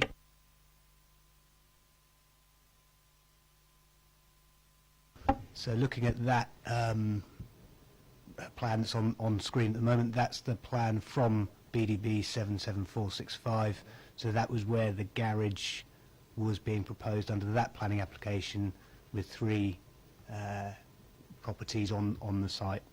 So comparing to the current planning application, yes, it is still a garage in the rear garden of the existing plot, but it appears to be situated further back than in that application, which was refused. On that particular diagram, can you show me where the boundary line to number 24 of the street is, and where the existing the proposed garages in this application are going to be put? So if I could describe it, that's the rear boundary where it's being indicated on plan at the moment, and so effectively where the garage is being proposed now is in that back corner, in that area there. Thank you. That's even closer to that boundary, to the one that the inspector has criticised that location in that particular application. To my mind, this. Sorry, maybe I'm getting the wrong end of the stick here, but you're actually compounding the felony. Right. Councillor Potter, followed by Councillor Tucker, followed by Councillor Bound. Yeah, I mean, just making an immediate observation on the garage, but just to confirm it, I mean, this is the scale, but it still looks as though that would be something like 20 metres, perhaps even 25 metres from number 24 that's been referred to, but you can clarify that. Can I just check, in terms of the car parking provision for the proposal that's before us, I mean, as I understand it, it's calculated for the 2 dwellings as rounded up to 5, and the actual provision would be for the assumption that 1 car's in a garage and 1 car is parked in front of that garage with the other car in. Sorry, I've said that a bit confusingly, I know. So that gives you 4 down by the garage, is that right, the double garage, and then 1 other unallocated space that would be at the front of the property. That would give you the 5. That's what's intended, is that right? Okay. Yes, that's correct. There are the garages to the rear with a space in front of each garage. Then the hard standing at the front of the properties has a width of about 5.5 metres and a depth just under 7 metres, so that provides some additional capacity for accommodating visitors and the like.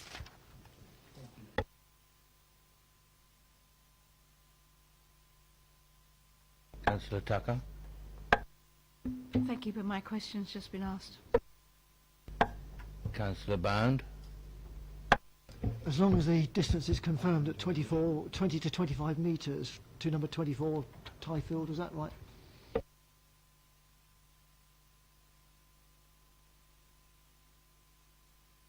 We're just checking now, Chairman.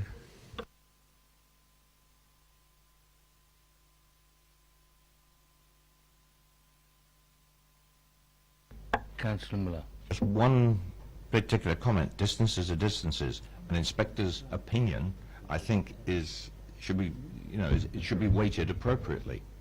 He said it was too close when it's further away, and now we're bringing it closer. That's how I read it in the plan. Yeah. Chair, just on we were just look at the inspector's comments, but I think the issue of the garage in the previous decision, that the relevance of that was more in terms of the reason for refusal as stated on that permission, so it wasn't an impact on amenity of the neighbouring properties issue in terms of where the garage was. It was more to do with the fact of retaining the garage where it was shown on that plan further forward, together with the 3 dwellings, was considered, as it stated in the reason for refusal, the proposed frontage and rear garden layout, including the retention of the garage approved under BDB 68278 for refuse and recycling, would result in a contrived rear garden layout of poor design, and a frontage layout which would be out of keeping with the street scene. So that was taking it as an account of the character of the area issue rather than an amenity issue. Any more questions for officers? Right, let us move on to comment and debate. Do I have any comments? Councillor Potter. What if I dare, Chair? I mean, I'm sorry to bore you by leading off all the time, but I mean, I don't have the knowledge that many members do here of the previous planning history. Reading it, I mean, I'm genuinely bemused by anybody wanting to go through the tortuous process that they have, really. I normally have a much more straightforward view about people wanting to do a straightforward development and getting some money out of it, really, so I'm a bit bemused by what's been going on here. But treating this application in its own right for 1 3-bed, 1 2-bed bungalow, chalet bungalow, which obviously is not entirely inconsistent with some of the units around there that we know of and have seen on our site visit. And looking at the arrangements that are suggested in regard to car parking, I mean, I understand obviously the issues around the garage being at the bottom of the garden in close proximity to the boundary of number 24 and 25, and I think some mention was made about the disturbance of headlights and the like. I understand that point, but I guess adequate screening can be provided in the form of a 6-foot-high fence appropriate to the needs that would cut that out. Quite frankly, I mean, I have, again, no reason to go against the officer's report and the recommendations, and I'd move approval of this application. Thank you. Councillor Bound. Seconded. Thank you, Councillor.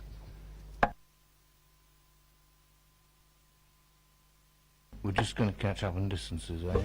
Yeah, thank you, Chairman. Just to confirm, the distance between the rear elevation of the proposed garage, so that's the east elevation, and the rear principal elevation of number 24 is approximately 17 metres. The distance from the corner, the nearest corner of pine trees, I beg your pardon, not pine trees, 25, number 25 to the corner of the garage is 7.5 metres.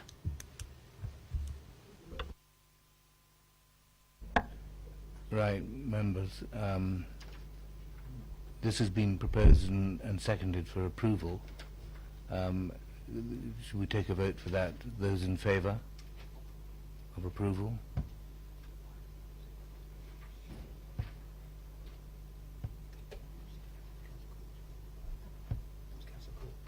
Yeah. Those against?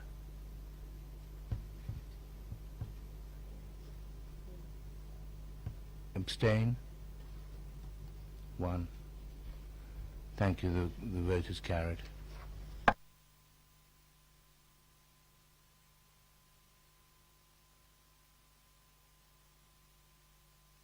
We now move to item number 5, at which point I will depart and hand over to Councillor Court. Thank you.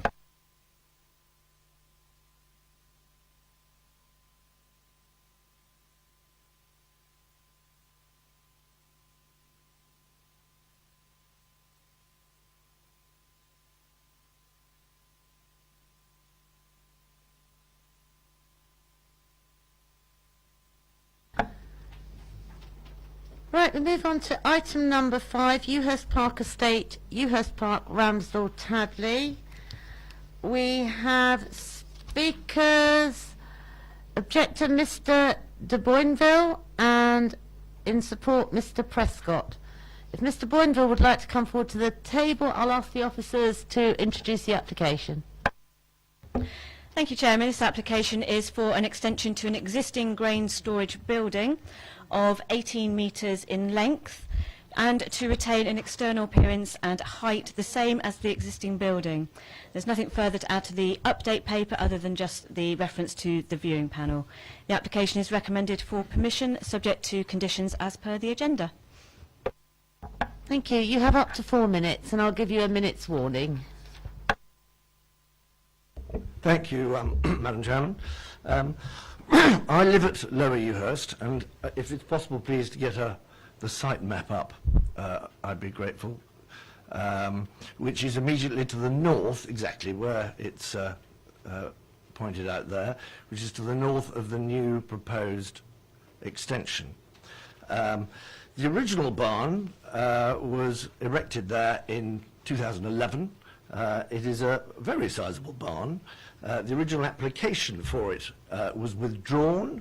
I shouldn't comment as to why it might have been withdrawn, and one which fitted the precise measurements where planning application was not needed, then was given the nod to go through. I was brought up on a farm and have every support for the agricultural industry, and I would certainly support any reasonable application. However, it's my view that this is unreasonable for the following reasons. When the first application went in 2011, it was said that the estate generated 1,400 tonnes of grain. Since then, about 150 acres have been set aside for parkland and set aside and game crops for the very sizable shoot they have there. And yet now we're told that they need storage for an increased amount of 300 tonnes, totalling 1,700 tonnes in all. My suspicions started to mount when those two didn't add up. The next element, which to me didn't quite add up, was in the current application. It is said that the grain storage is used to avoid the extra transport and drying costs associated with the lack of storage. However, there aren't any drying facilities at Ewhurst Park, and part of the application has been that they won't include any. So that rationale made me slightly more suspicious. So you may ask, what do I think it's all about? Well, it is as follows. If we could just raise that site map up a tickle, please.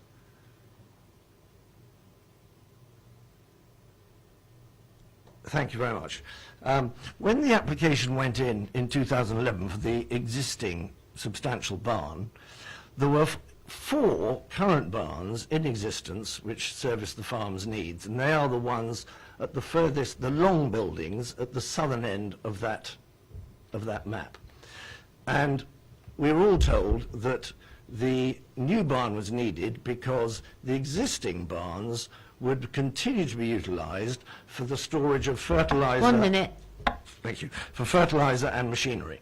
As soon as that barn was built, those bottom 2 buildings, which are about 200 metres from the big house, they were demolished. And guess what? The fertiliser and machinery was stored in the new barn. And my fear is that if the extension, and if I just correct Councillor Brown's mathematics on this, I think you, in the report, state that it's a 10% increase. In fact, it's a 75% increase. It's a huge increase. If that's increased, the other barns will come down, and all the farm's operations will be centred on the new site, and the impact on Lower Ewhurst of all that will be way over above which I would consider acceptable. Farmer's boy though I be. In the event the application is approved of, I obviously sincerely hope it is. Time's up. Can you just sum up in one Yes, I can. sentence? Thank you. They say there's no need for screening. I think there is a huge need for screening, and I would wish that, A, the usage of the barn was controlled and that the screening was ordered to be put in there as a condition precedent. Thank you very much. Thank you. Just stay there a moment. Are there any questions? Councillor Bound.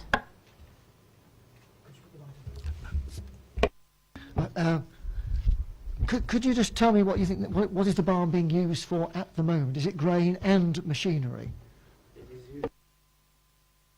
It's used for grain, machinery, storage of fertiliser, odds and sods. And the other, sorry, there's one other point I'd like to make, is that the area which... Sorry, you have had your opportunity. Okay. Councillor Tomlin. Thank you, Chair. Good evening. The question I've got for you, you did say about screening. I wasn't able to go on the visit, but can you tell me the extent of existing screening between your property and the existing wall of this barn? Yes, I can. As you look at that photograph now, from about and that's Lower Ewhurst behind, if you look at the far left-hand window, which is the far north western window, there have been some trees I put in from there to the end. The new barn, or the extension rather, which is from where this photograph was taken, will impact all the rest of the house to the eastern side, and there's no screening there of whatever sort. Thank you. Any other questions? Councillor Potter. Sorry. Hello. I just want to be absolutely clear in my mind in terms of the screening that you're talking about, and I understand it. I mean, these barns are not the most attractive structures in the world by any means, are they? And are you talking about additional screening adjacent to the hedge that we can see on the picture, which is your boundary hedge, so that impacts upon your views straight away from the rear elevation of your front elevation property, or somewhere near to the barn itself? What type of screening are you talking about? Quite frankly, the fact that there is screening, whether it's next to in fact that's a wall there, whether it's next to the wall or nearer the barn, I leave to the estate. But the proposed barn is huge. No further... Oh, Councillor, Mrs Tucker. Unfortunately, I wasn't able to go to the viewing, so I don't even know the colour of the present barn to which this is an extension. Can you help? I can. The current barn is wooden cladded, as in the picture you see there, and given the size of the barn, it's as good a cladding as one could expect, and for which I'm very grateful. And the proposal is that the extension will be in a similar style. I have no more questions. Thank you very much. Mr Prescott, if you could come forward, please.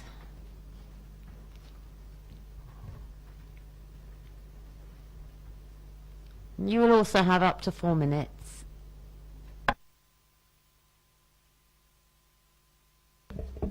Thank you, Chair. Good evening, ladies and gentlemen. I'm Roger Prescott, a planner employed by Bourne Valley Associates, a consultancy which specialises in agricultural and rural developments. My presentation this evening focuses on addressing the objections which were submitted about this application. The officer's report summarises the proposal well and considers the objections, arriving at a recommendation in support of the application. The reasons for this recommendation were further referred to at committee's site visit last Friday, the 17th of April. You now therefore have the advantage of having seen the existing grain stored in its context and its relationship and that of its proposed extension with Lower Ewhurst, the adjacent property. My comments supplement those of the officer's report rather than reiterating them. It should be noted that since the initial objections were received, a revised location plan has been submitted to illustrate the updated presence of buildings at the site. This application is thus valid. Although the officer's report does not explain the consideration of alternative sites, as requested by the objectors, it makes practical sense to provide additional grain storage at the present site.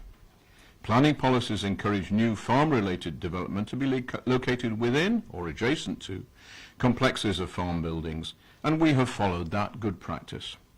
The officer's report makes clear that the development would be acceptable in terms of landscape character. It states that, and I quote, "The enlarged structure will be visible from within the environments of Lower Ewhurst. However, it should be noted no views of the extended building would be possible from the property's ground floor nor from its garden due to the presence of a tall, high brick wall on the southern side," and we see that in the picture. While views would be gained from its first story, the present view is of the farm complex, including some older, less attractive buildings than that proposed, or indeed of the existing grain store. As the report states, quote again, "Nowhere in planning law is the right to a view enshrined, and, in any event, the present view is not one over open countryside. The distance of 55 metres between Lower Ewhurst and the building extension is much more than that experienced by many residential properties. It is therefore somewhat of an exaggeration to regard the change in view as oppressive. Dictionary definitions of oppressive refer to weighing heavily on the mind or spirits and causing people to feel concerned and uncomfortable, neither of which could be said to apply here. If the committee were so minded, in order to provide peace of mind to the occupants of Lower Ewhurst, rather than as a requirement for good planning, the applicant is prepared to volunteer planting a line of trees on that ground between the boundary wall and the new development. The details would be presented to and approved by the local planning authority, but we would recommend native species appropriate to the area and not exotic, that is non-native species. However, it should be noted that the area is not characterised by tall tree belts. In summary, we consider that the objections raised are not material and support the officers in their recommendation to permit the development." Thank you. Councillor Brown. Thank you. Thank you. Would you agree that, I mean, a view from Lower Ewhurst, the ground floor of Lower Ewhurst would entirely depend upon how close it was to the wall in terms of what they can see from the window. If they were close to the wall, if you're looking from those windows, you probably wouldn't be able to see much of the barn. If you're slightly further away, you're going to see more of the barn. I mean, I sort of... Sorry, I'm not quite with you then. If you're inside the building, the distance is constant, is it not? If you're in the garden of Lower Ewhurst, then I would accept that the apparent dominance of the wall is greater. I'm not quite certain whether that's where you were going with the question. I think what you were saying was that it was irrelevant because there was a wall in between. It's surely dependent on how close you are to that wall as to what you could see of the barn. That's all the point I was making. Forgive me. No, I wouldn't agree with that. I consider that there is still limited view possible. I don't have the benefit from being within the house. I haven't had that opportunity, but I consider that from the height of the ground floor there would be no views possible because the distance is relatively limited. Councillor Miller. Good evening. You mentioned that you submitted an amended plan. When did you submit that amended plan, please?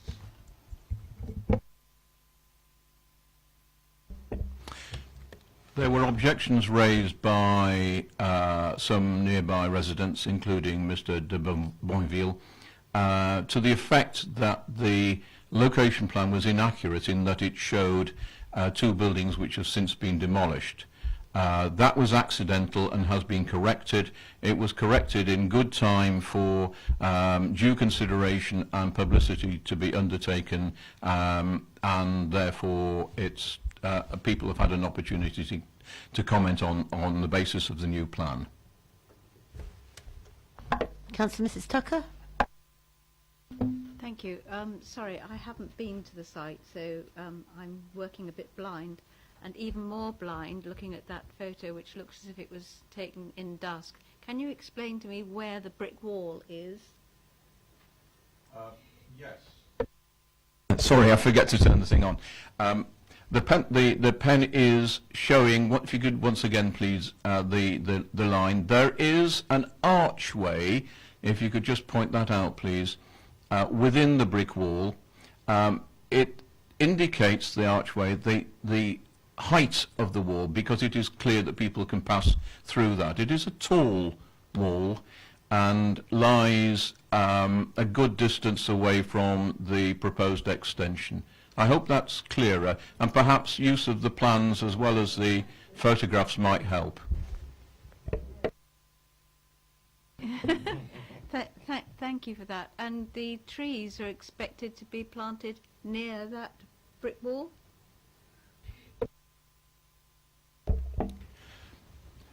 We have not actually reached any final discussions with either the planning authority or the objectors on that, and therefore the suggestion I made just now was voluntary only. My thoughts are that it would be inappropriate to have the line of trees too close to the barn, because there are services close to that barn and they may well conflict with them. We're quite happy to open discussions, tripartite discussions in the form of under a condition applied to permission here to ensure that the trees are in a mutually acceptable location. Sorry, don't mean to hug it all. I don't know a lot about arable farming, although I live on one. That doesn't mean to say I know anything about it. What I don't understand is, on the farm I'm on at the moment, there is a grain store, and it has a grain dryer, and it dries. You don't seem to have that here, or is not proposed, is it? No, it's not included in the application. There are a good many grain stores which do incorporate grain dryers. We discuss this matter with the applicant, who considers that no grain dryer is necessary in this particular location. So it hasn't been included this time. Obviously, in preparing designs for facilities such as this, we do try to ensure that all the client's requirements are provided, if at all possible and compatible with planning. This hasn't been a requirement in this case. Sorry, if I may say, I hope the grain doesn't get too damp. Grain is stored in the existing building at the moment, and there is adequate ventilation to ensure that it doesn't, as it were, go off and is fit. Thank you. Councillor Godison. Thank you, Chair. The question I was going to ask has been dealt with. Thank you. Thank you. Councillor Mrs Franken. Yes, I suppose I'd put it under the heading of fairness. You say that you've got no idea of what the view would be like from inside the house. So if you've got no idea what it would be like, how can you say that it will have no impact? That's a reasonable question. Clearly, it might have been appropriate for us to have knocked on the door and asked the question. However, the best I have done is on site, stood adjacent to the wall and right by the opening, the archway that you've seen there. So being able to determine the height of the wall against my own limited height, and checked what the implications of that would be in relation to the height of the windows in the ground floor, and also within the present, if one were inside the garden. So as near as one could possibly achieve that, as is feasible without actually trespassing on somebody's land, we've sought to assess the impact.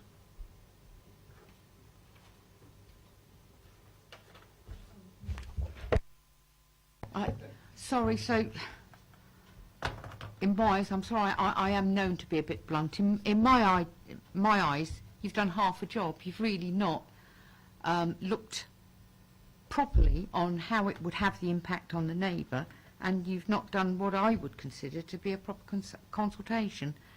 And I think it's very difficult for me to take in that you're saying that it won't be affected, how the neighbour views it and what impact it have on his life. I can't really take your view because you haven't actually seen it. I didn't actually hear a question in that statement, but Would you agree with me? But obviously not. no, I wouldn't. We have taken a plan view in terms of the section from Lower Ewhurst towards the proposed barn, taking account of the levels, even if we haven't set foot inside the property. Any more questions? No, thank you. All right, members, questions to officers. Councillor Miller. I asked the question of the last speaker for a reason. I looked at the dates on the diagrams that were presented within the report. Have we got that latest updated map? Because the one we're showing on here still shows undemolished buildings. I'm questioning this on three of the applications we've had in tonight. It's how do we know what's there, what's not there? I think it's relevant. The plan that you have before you would be based on an ordnance survey plan, which aren't always up to date. Unfortunately, we don't have the up-to-date plan that the speaker was referring to. I heard him say he submitted it in time for publication, in time for consideration, etc. I think the 3 items, those were 2 of them. I'm asking, why haven't we got it in front of us? This is not the first time this has happened, Chair, because we do get variances in some of these diagrams that come in.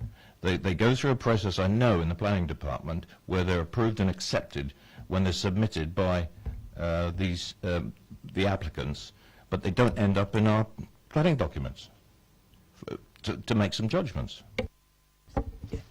Sorry, Chair, in terms of the validation of planning application, I mean, the only requirement, as difficult as this is, and I understand why it's frustrating, is that the site itself has the planning application and the buildings shown. The ordnance survey plans that are used as the base for that often don't include the buildings that are necessary on site. That's why the site visit is undertaken by officers to look at the application and assess it on that basis, and that in some instances why the viewing panel goes out and has a look at the application on site as well. The actual existence of buildings are taken from ordnance survey plans. They're not kept up to date by this council and are relied upon as in the same way as most others. Chair, excuse me. Mike, he stated it was submitted as an updated one into the application. I can only take the planner's word for that, and I'm questioning it, that's all. We've just checked on the file, and as we understand it, there's nothing on the electronic file to say that plan has been received. Thank you for that. Any other questions? Open for debate. Councillor. The application to extend the existing barn by a considerable amount will make its bulk much more visible to Lower Ewhurst Farm. Now, I will contend that if that barn that was built under agricultural planning considerations had been built where those bottom 2 barns were demolished, then this matter wouldn't be contentious whatsoever. I mean, the 2 barns were taken down after the other one was built. Apparently the other 2 weren't fit for purpose, so they must have known that they were going to take them down. Why on earth didn't the new building go in that position? So they get something built which is just on the limits of what can be built without a planning application need to be coming forward. And I have it in my mind that maybe they thought all along, well, we can come along with a later application to extend to what, more or less, what it was going to be, or what we would have liked in the first place. I mean, this goes along with the fact that the people who went on the site visit might have seen the 4 cottages that were built up the hill are now going to be moved down the hill, much closer to Lower Ewhurst. So I do feel that there is a certain imposition being put upon Lower Ewhurst in their being surrounded. However, in terms of planning, I can't really come up with a reason for not putting or not extending the barn, unfortunately. So going back to what the agent was saying, I would want a condition put in place, if at all possible, that there is hedging and screening put in place. Thank you. Any other comments? Councillor Mrs Frankham. My concern and why I wouldn't support approval is because it is moving nearer to the other property.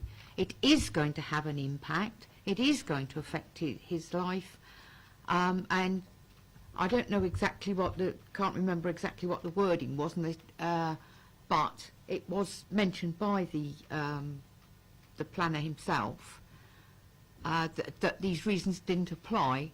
I would say the reasons do apply, and he's not even bothered to go and have a look properly. So I do think that the outlook that it will have on the properties there, what was it? Yes, that. So I wouldn't support it, and I think that's a reason actually for refusal. Thank you, Chair. Just because listening to the point Councillor Mr Frankham made there, just want to reiterate that there is no right to a private view as such.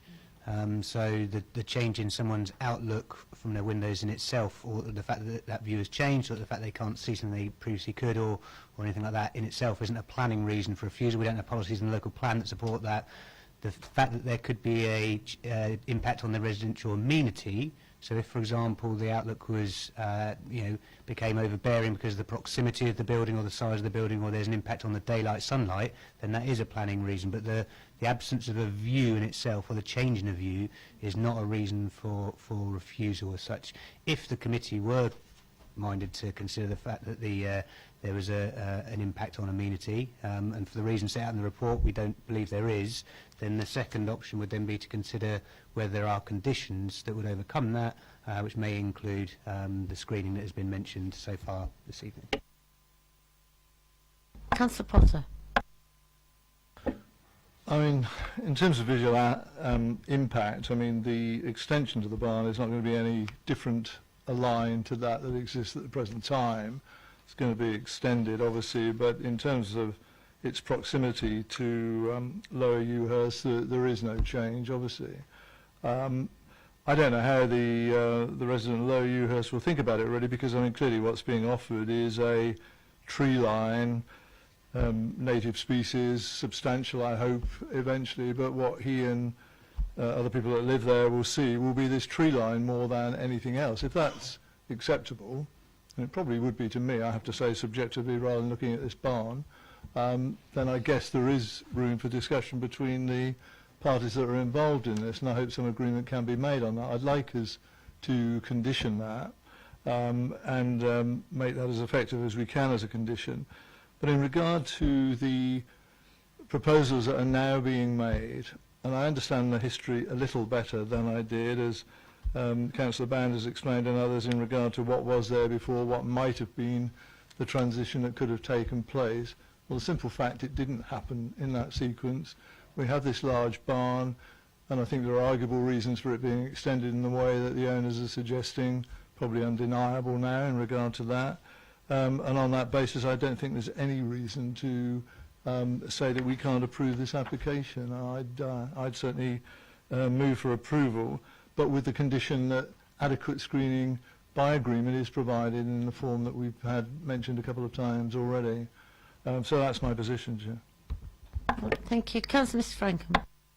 Thanks. No pun intended, but it goes against the grain for me to actually really approve this. But in reality, in planning terms, I don't think if we did a refusal, there was appeal. I think they would win. It would come at a cost to the council. But I'm not happy, but I will have to go with it. Councillor Miller.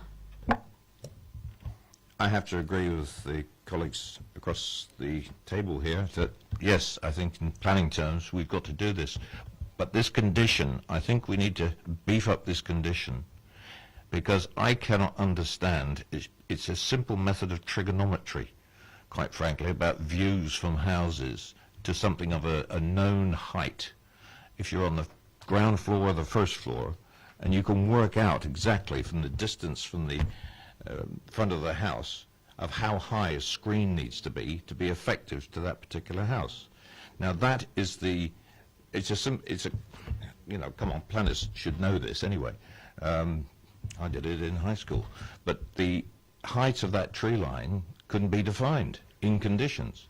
Okay, it's got time to grow, but that's what should be the object and the achievement that should be striven for in putting the condition in place. And that should ameliorate the issues that were raised by the objector. But yes, providing that is made a condition, I'll go along with it. Thank you, Chair. Just to clarify on the condition, I think it's absolutely before the committee to impose a condition. There's no issue there, and it would be, I assume, on the basis that it is considered necessary to make the development acceptable because of the visual impact on the amenity of the adjoining property. In terms of the specification, the condition effectively requires to be discharged by the local planning authority. That is the only body that can discharge a condition, so you know, the council is a local planning authority. It cannot specify any need for sort of tri-party agreement with others. Clearly we could capture the committee's wishes that that discussion does take place with the neighbour in terms of what would be the ideal solution in terms of providing some screening between, and that there would be encouragement of consultation with the neighbours, but that could only be done by way of an informative. There's no way that we could actually include that in the condition itself. Picking up on Councillor Miller's point, totally understand the point about the angle of the view, whether it's up and over the wall or not. I think at best, just to be absolutely upfront about this, screening is only ever going to be a softening of the view. It's never going to be a complete yeah, absolutely. So again, the informative I would suggest would be talking about trying to soften the view between the two buildings as opposed to eliminating the view. Councillor Mrs Tucker. On the same subject, I am not exactly sure, and I don't think anybody is, exactly where this line of trees is likely to be. But if it's going to be oak trees, in the long term, and I mean the long term, they grow very, very tall. And if they were to be too close to Lower Ewhurst, they would make it overshadow that, which would not be good. So it really has to be thought through very, very carefully, in my view. Hopefully provide some comfort that on the submission of any details on the discharge of condition for landscaping, what we would do is consult with our landscape officers, and if necessary, if it's relating to trees, our tree officers as well, to ensure that the appropriate species aren't put in inappropriate places, if that makes sense. Right, I have heard that it has been moved for approval. I wasn't quite sure whether Mrs Franken seconded it. You couldn't go as far. Councillor Miller, you seconding? So it's been moved and seconded. All those in favour of approval?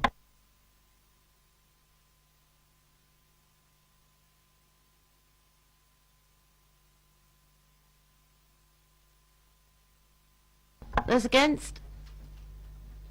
3. Thank you. Ask the officer to confirm that decision. Thank you. Just to confirm that this application has been approved, subject to the conditions in the agenda and also the additional condition for landscaping. Thank you. Right, we'll just ask for the chairman to return.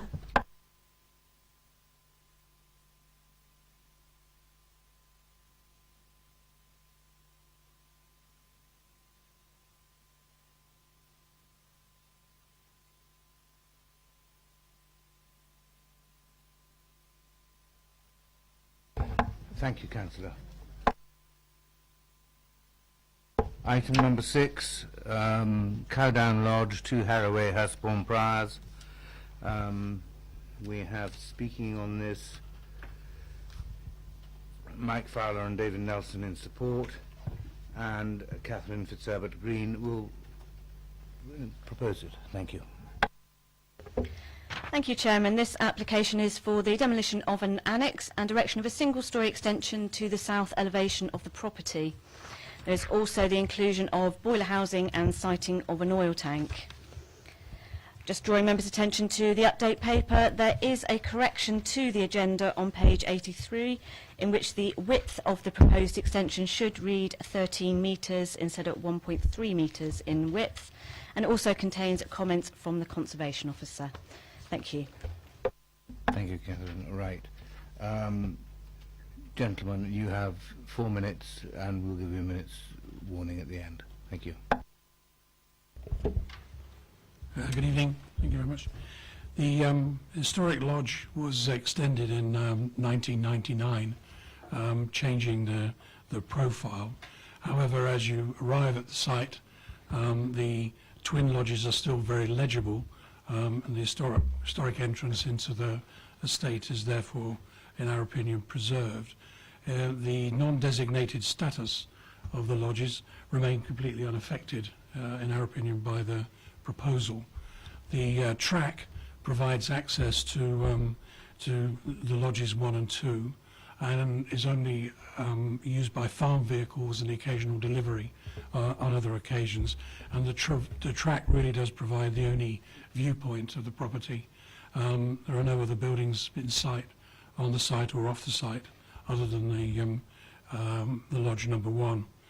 The 2-storey garage was conceived and built in the 90s, when the site was something between a third and half the size that it is.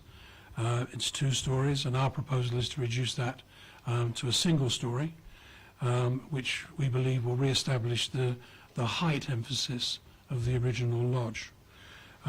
Everything that we've been doing in the planning really tries to keep broadly within the footprint of the garage and the space between it and the original lodge. And really has evolved over a considerable period of time, not least of which to actually maintain and keep all the existing trees. We believe that the best way to assess this is at ground level, so the elevations and the massing of the building really should best be perceived from them. The overall plan provides technical information, but is a view that is never seen by anybody, unless you fly over.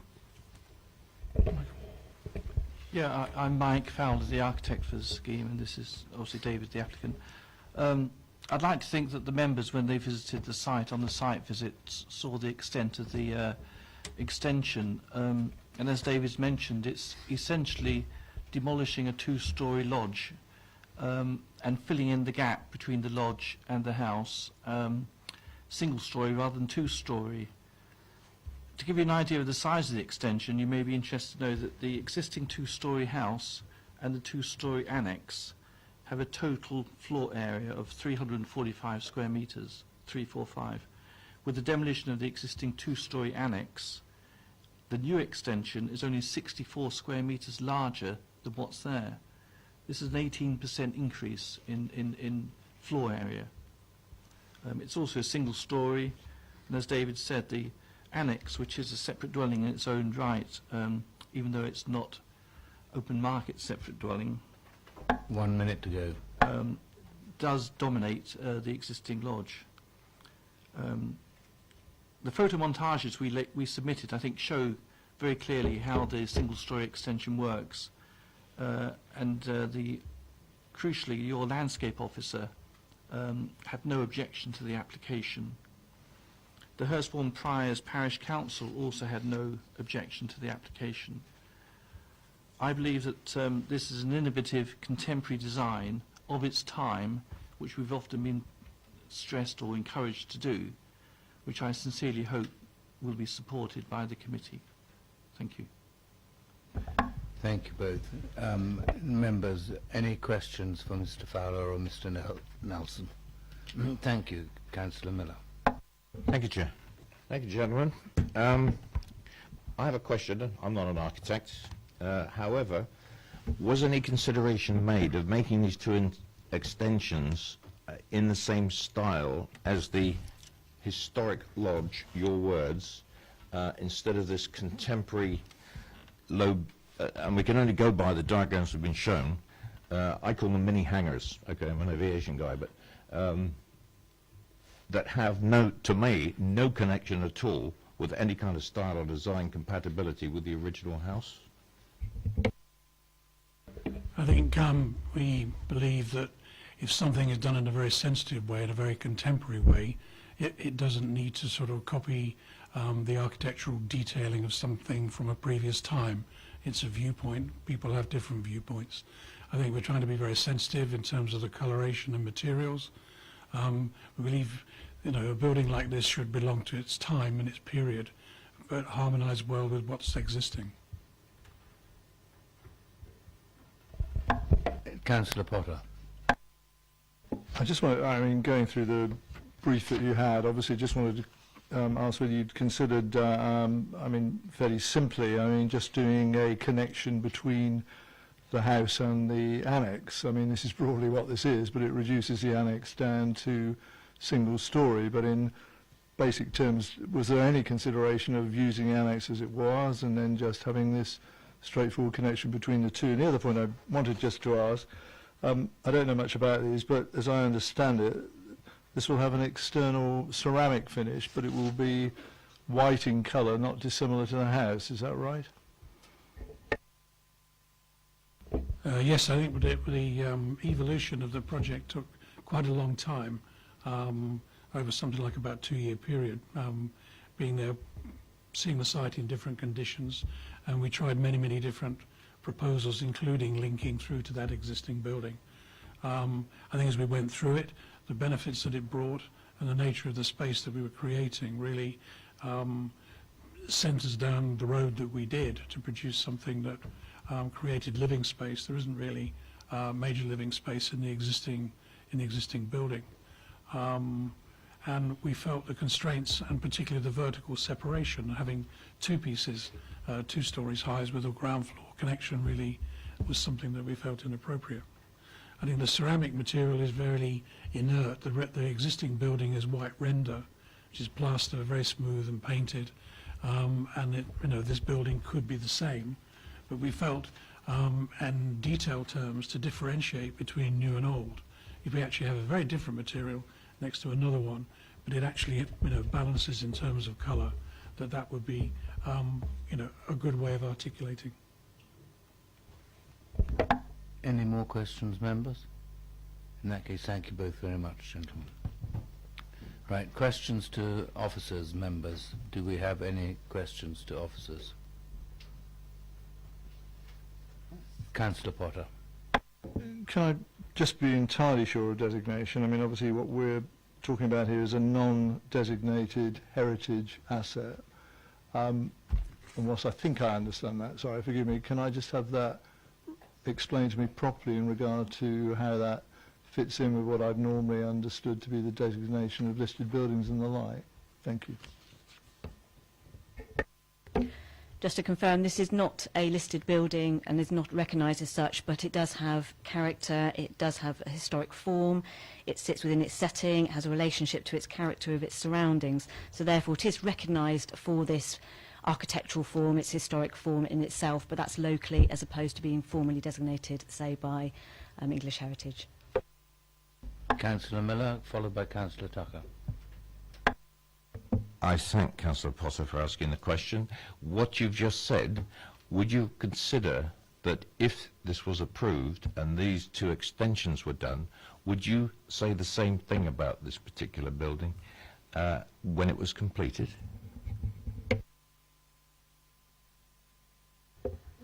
This application before you is for refusal, so we aren't considering what it could be and how we would consider it in the future. We are considering the application before us at the moment. It was a bit of a loaded question, I have to say. I was very aware of that. But thank you.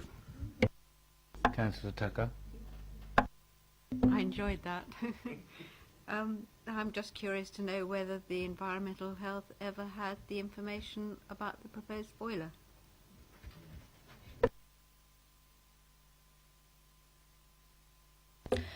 I would just draw members' attention to page 84 of your agenda. At the top of the page there are comments from Environmental Health, and had the application been recommended for approval, then we would have been seeking additional information secured by a condition for the external housing of the boiler.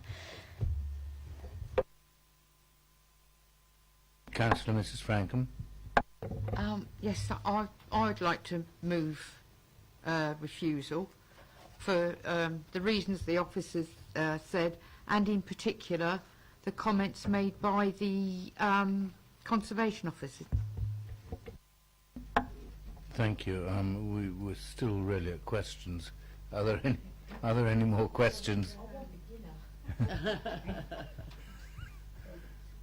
Councillor Tomlin. Simple one. Are there some more pictures of the existing property and annex we could just have a quick look through, please?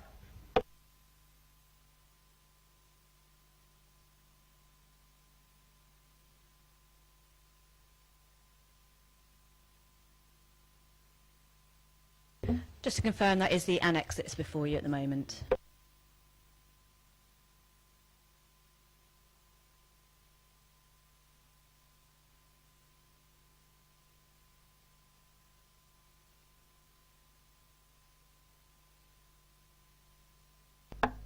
All right. Any more questions or any more?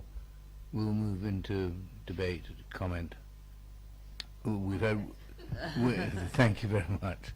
We've had a proposal. Do I have a seconder? Do I have any? Councillor Miller, you'll second it? Right. We are. Councillor Potter. Are you taking any comments on that? Yes. I mean, obviously, I'm mindful of the fact it's been moved for refusal, but had that not been done, I'd have said just the opposite, I have to say. I couldn't disagree more. I note what I think Councillor Dunlop says here. You know, I find the application with no fault. I'm not sure I go quite that far, but I mean, I think it's it's done with imagination, and I think it's a design that fits well in regard to the existing structure, quite frankly. I like the idea, and I think it's been explained by the applicant why the annex has been reduced to one story, and we end up with, in terms of the footprint, nothing more than what we had before already in terms of the connection between the two. And I think it really adds a lot to what we have there at the present time. I mean, as Councillor Dunlop said here, it's completely screened by mature trees. I don't know I'd want it to be screened necessarily. I think this is quite radical in its design, and I think I'd want to support it. So I shall vote against the motion that you have before you for refusal, and I'd like to see this passed. Councillor Gerdeson. Thank you, Chair. I'd just like to say that had Councillor Potter had an opportunity to ask for approval, I would have seconded it. Thank you. Thank you, Chair. Well, I tend to go along with the last two speakers. I think that given where this is, and given the fact that sometimes it's good to let architects loose, I think it's it doesn't do any damage. I think it actually is quite a nice project. So I think I would be not voting for a refusal, but whichever way we go. Thank you. Right, members. Any more comments? No? Well, we have a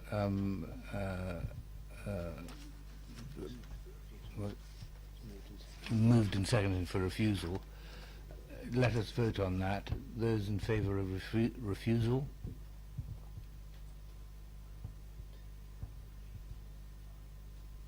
Thank you. Those in favour, those against? I thought we could do it again, sorry. Oh, God. 5-5.